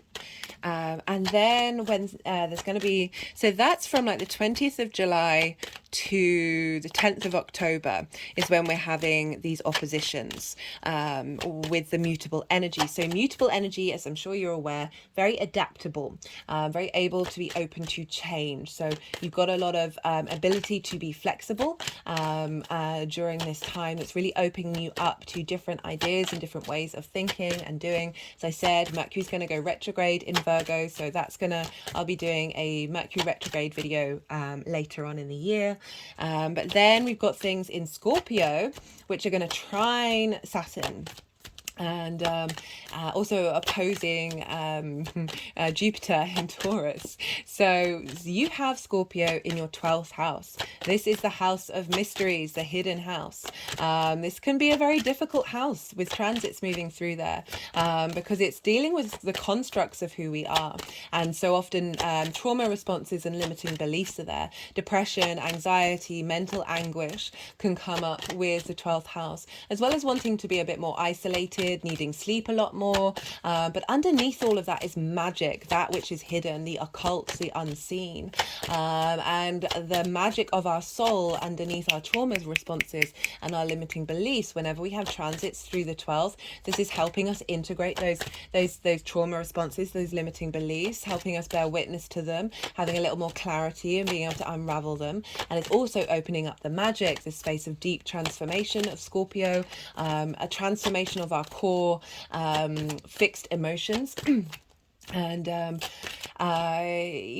can, as I said, it can be difficult, but we've got a trine here with Saturn, of wanting. Saturn really wants you to have strong foundations, wants you to be able to walk your talk, wants you to be free, to be able to be integral without limitation.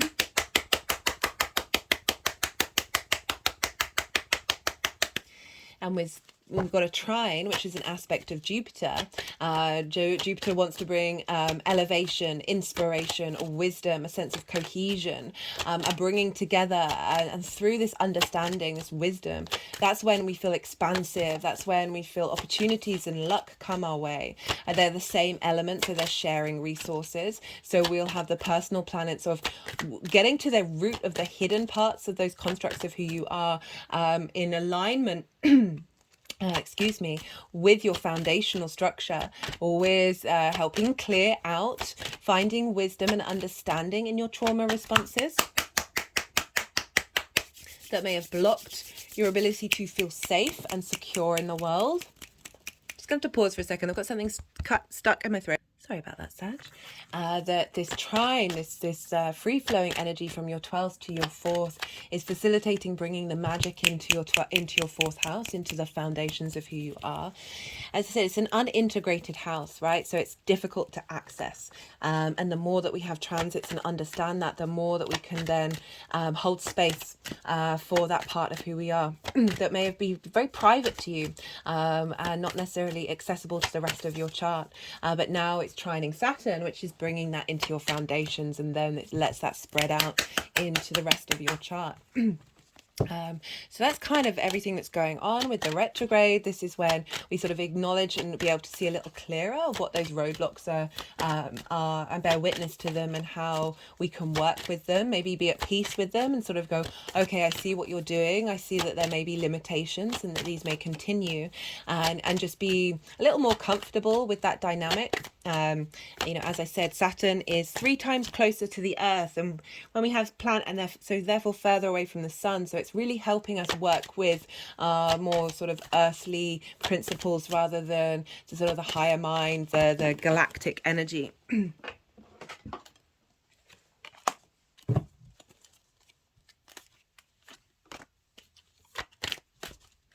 So it's a good time of getting rid of structures and habits that don't serve you. And a lot of the 4th house, I'm mentioning this because the 10 of Wands has just come out, which for me is very karmic. A lot of the 4th house can be about you holding energetically stuff that doesn't belong to you, that belongs to your ancestors, belongs to your lineage, belongs to your parents. And Saturn moving through there is helping understand those cycles and clear out energy that isn't facilitating your legacy, essentially.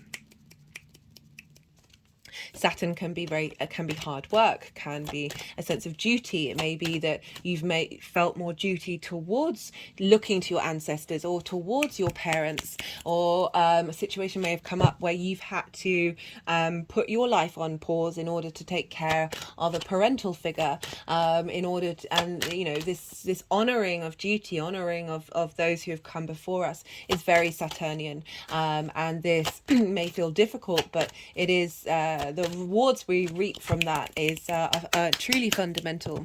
There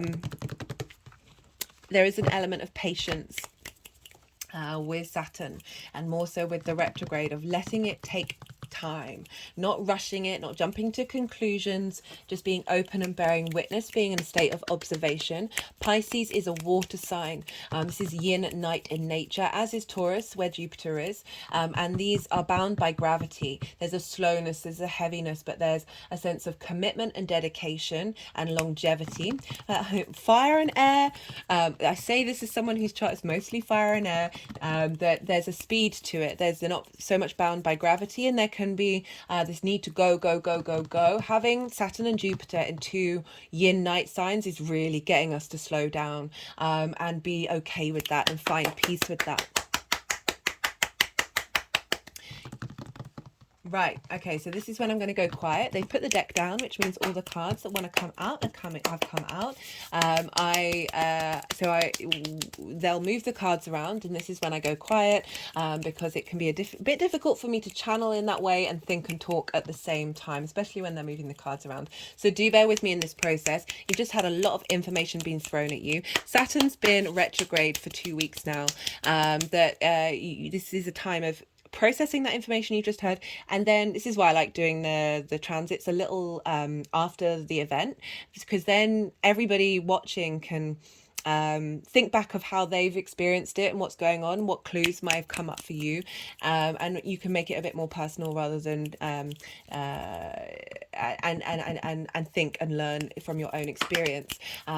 Also see what intuitively you feel is coming up for you in this journey. Right, so I'm gonna be quiet now and let them do what it is that they need to do.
So this is the energy of Saturn in Pisces so far up to the retrograde.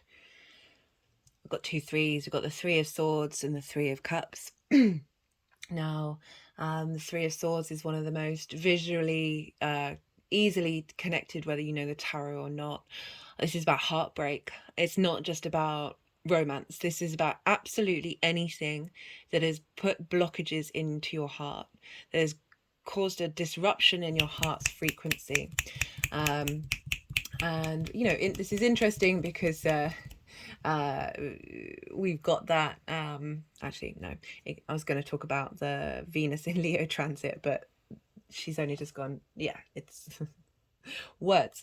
So in reverse, this is about you going on an inner journey to understand the pain your heart may have felt at the root and foundation. So I talked about how the fourth house can hold a lot of trauma. This is not only just from our personal experience in our early years, from our parents, but it's also our ancestors, our lineage, that we're here to transmute. You know, the human body is a phenomenon in its ability to transmute energy and break the cycles. That Saturn in the fourth, moving into the fourth, you may have felt a little more confident in your home of being able to look at that heart space with empathy and compassion, and not necessarily there's a sense of responsibility and duty to tending to that foundational space of how this may have blocked you having strong foundations. And it's combined with the Three of Cups, very celebrationary, bringing things into harmony.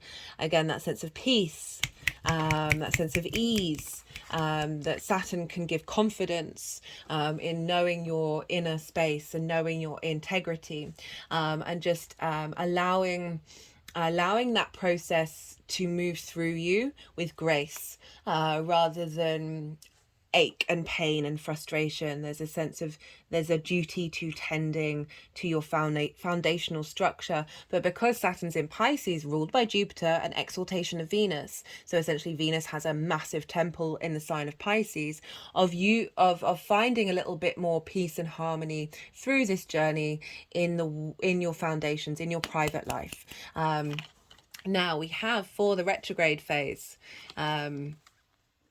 we have the Ten of Wands, the Eight of Swords, the Four of Swords, and the Temperance card. And the Temperance card is your card, Sagittarius.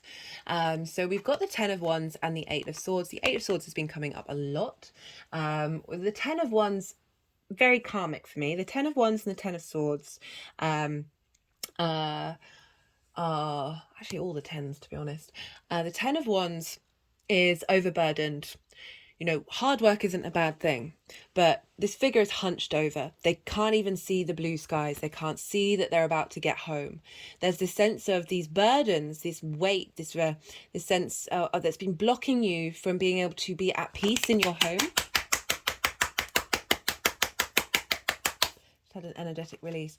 And the reason why I say it's karmic is some of these burdens, and this is passions, creativity, motivation, drive, you're exhausted, you're burnt out, there's overload, that they might not even have been all of yours. They may have manifested in your life that may have seemed a bit like, what's going on? Like, how is this connected to me? And usually those things, like, why am I holding this when actually I don't think it's mine? So often we're in that. Like, Saturn moving through the fourth is helping you understand what's yours and what you're here to transmute, that is part of karmic contracts, ancestral contracts that are being cleared up. Saturn retrograde is about clearing those, transmuting that energy. And it's with the Eight of Swords. The Eight of Swords is about limitations, mental limitations that we feel trapped by, but actually in reality there is always a way out. So it could be feeling that your private life or your home life has felt like a little bit limited and a little bit trapped, that you haven't been able to express yourself. And so these are quite intense energies. And so with the other cards, I just feel that you're moving through a space where you're able to you know, again, we've got another castle here. We've got this another sense of the home being out of reach. Ooh, big energy response to that. That sense of safety, that sense of security being out of reach. And you might have worked through these things. I always say this because some of you may be watching and go, well, I don't feel like that.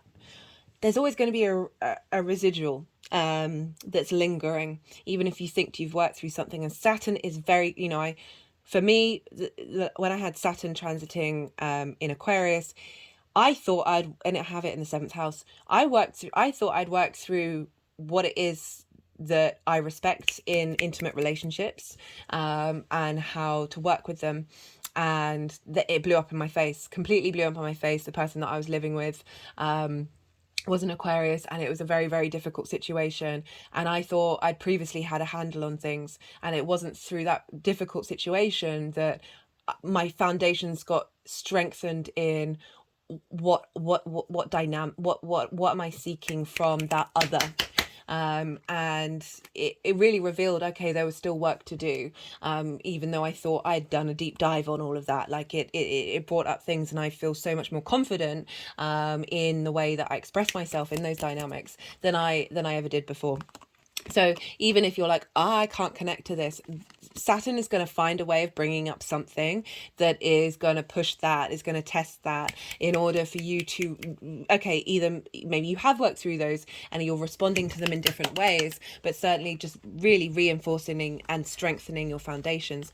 We've got this with Temperance and the Four of Swords. So this is about taking your time and being in a state of pause in order to bring things into harmony. So Temperance is about alchemy. It's about refining, finessing every little part of you in order to bring it into a cohesive whole and create magic. If you look here, the water is going upright into the cup. It's going against the laws of physics. There's this sense of pure alchemy of when we are mindful with ourselves, when we tend to ourselves. You know, I always look at the Death card, Temperance and Judgment. Death card is acknowledging what authority we need to let go of. The Temperance is about having acknowledged those things, then working with it and creating something new. And the Judgment is then that raising up of the frequency of every part of you. That this is a time of being mindful and taking your time and working with yourself and working with your foundations, working with your core of who you are. From a higher perspective, you know, it is an angel here, and there's a sense of beauty and peace. We've got the crown of the light coming up here of through this journey where you find your own inner sovereignty, you find your own inner divinity. And it's come with the Four of Swords. So this, I'm getting two messages with this one. Is one, allow yourself to take time to contemplate these things. Don't rush it. It's a retrograde with, you know, we'll be going back over this energy. We're not going to have all the answers yet. But this is also feeling protected, feeling safe by something that is bigger than you. This person is resting in a church, right? We can apply that to absolutely anything, this higher perspective that we have, that there's this, rather than feeling overburdened and trapped, there's this sense of, it's cultivating you feeling safe in your home, in your private space. You are held in a space where you are able to contemplate and be at peace. You know, their hands are in the prayer position, in the peace position of finding clarity in your own inner peace.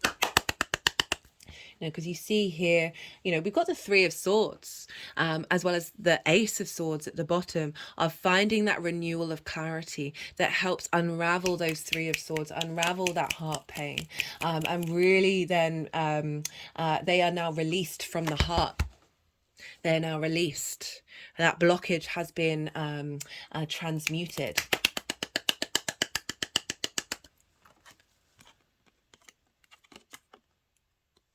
The energy of this moving forward. We've got the Wheel of Fortune and the Two of Swords in reverse. Wheel of Fortune, Jupiter card. You are ruled by Jupiter.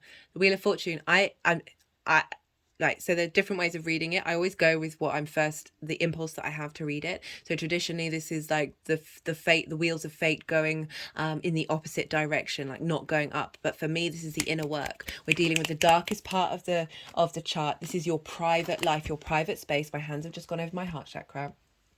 That this is about an internal shift of fate inward, like upright but internal. It's not the outside world that's changing, it's your inner space that's changing. Your foundations are shifting. There's a sense of openness and joy and optimism and expansion of your foundations. With the Two of Swords in reverse, so the Two of Swords upright can be opposing forces where you're not able to make decisions. There's lots of other reasons, readings of this, but this is what's coming through for me, is you then being able to see clearly and have clarity in order to make decisions that suit your foundations.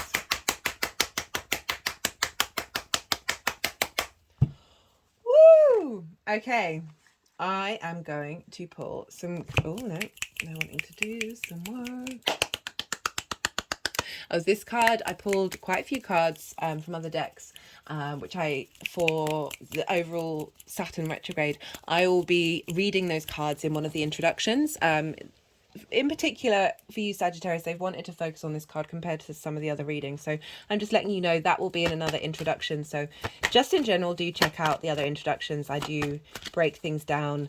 I will break things down in stages of what this transit's going to feel like. Financial discipline, interesting. Not surprised with Saturn.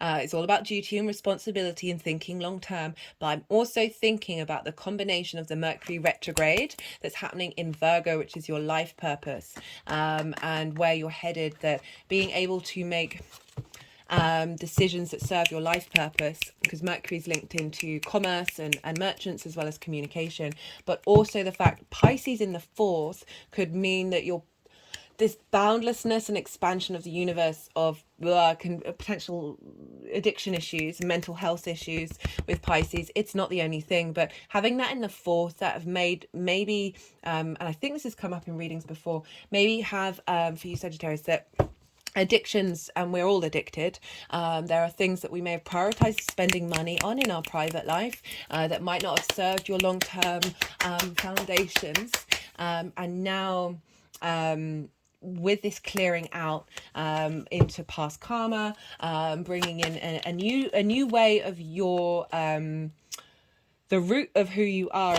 is not getting swayed by small-time distractions.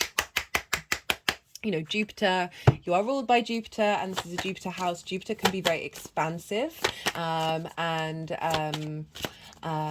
you know, can get carried away, can say yes to things. We've got the conspiracy card. We've got truth and the values of theory. Interestingly, they're wanting to go over the okay, they're going over truth and theory. Okay, it's making me think about how we've got a lot of swords here, and we've got that Ace of Swords that I talked about, of being able, you're putting in your, through this retrograde, you're practicing and figuring out what is, through theory, it's an application of truth, right, of what's reality and what isn't, and finding structure in that, and clearing out, as I said, things that aren't necessarily you, that aren't necessarily your truths, but are just soul contracts that you signed up for, that you're taking on responsibility in order to then transmute them and let go of them and get to the root of your soul, underneath all of this heavy earth energy. Right, let's get one more card from, this is the First Light Tarot. All the decks are in the description box if any of them take your fancy. This is a mixture of major arcana, question cards, statement cards, as well as keyword cards, which we just got with that conspiracy. Interestingly, six, okay, so we've got 2 3s, and then we've got the 6 of taking your time unraveling those pains, those hurts, those words that anyone may have said that may have diminished your sense of self and diminished your heart, and bringing that into harmony. You're seeing with clarity, not only on an emotional level, but on an intellectual level, of what is truth to you. You know, it's a very subjective thing, but you know, it's something that we strive for as best we can, while still being very open to the fact that we know absolutely nothing, but a bringing together of an understanding of how the cause and effect between the heartache may have disrupted your inner harmony, and by doing so may have made you seek that out a little more in a way that might not be balanced. But because we've got the 2 of these together, I feel like you're bringing that into balance. like we can want to have a little bit too much of a good time without bringing in without without bringing in a sense of control. And this is what I get: emotion, control of self. So yeah, a real understanding and clarity of who you are and how you've got here, with compassion, with empathy. Bring that Piscean energy of acceptance without shame. It doesn't mean that you don't want to change and grow, but not shaming and rejecting the journey that you've been on. Yeah, and realize that it's not all you, even though you may be experiencing it. And with Saturn moving through Pisces, very much giving a sense of boundaries in that emotional unconscious of the collective. Like, that's at your root. Like, you have such vast power. The foundations of you is quite phenomenal. You know, bringing in a lot of magic into your private life, lot of got perseverance, very much the you've kept going despite those pains, despite that heartache. I'm gonna get one more because I just want to get you one more, that's all.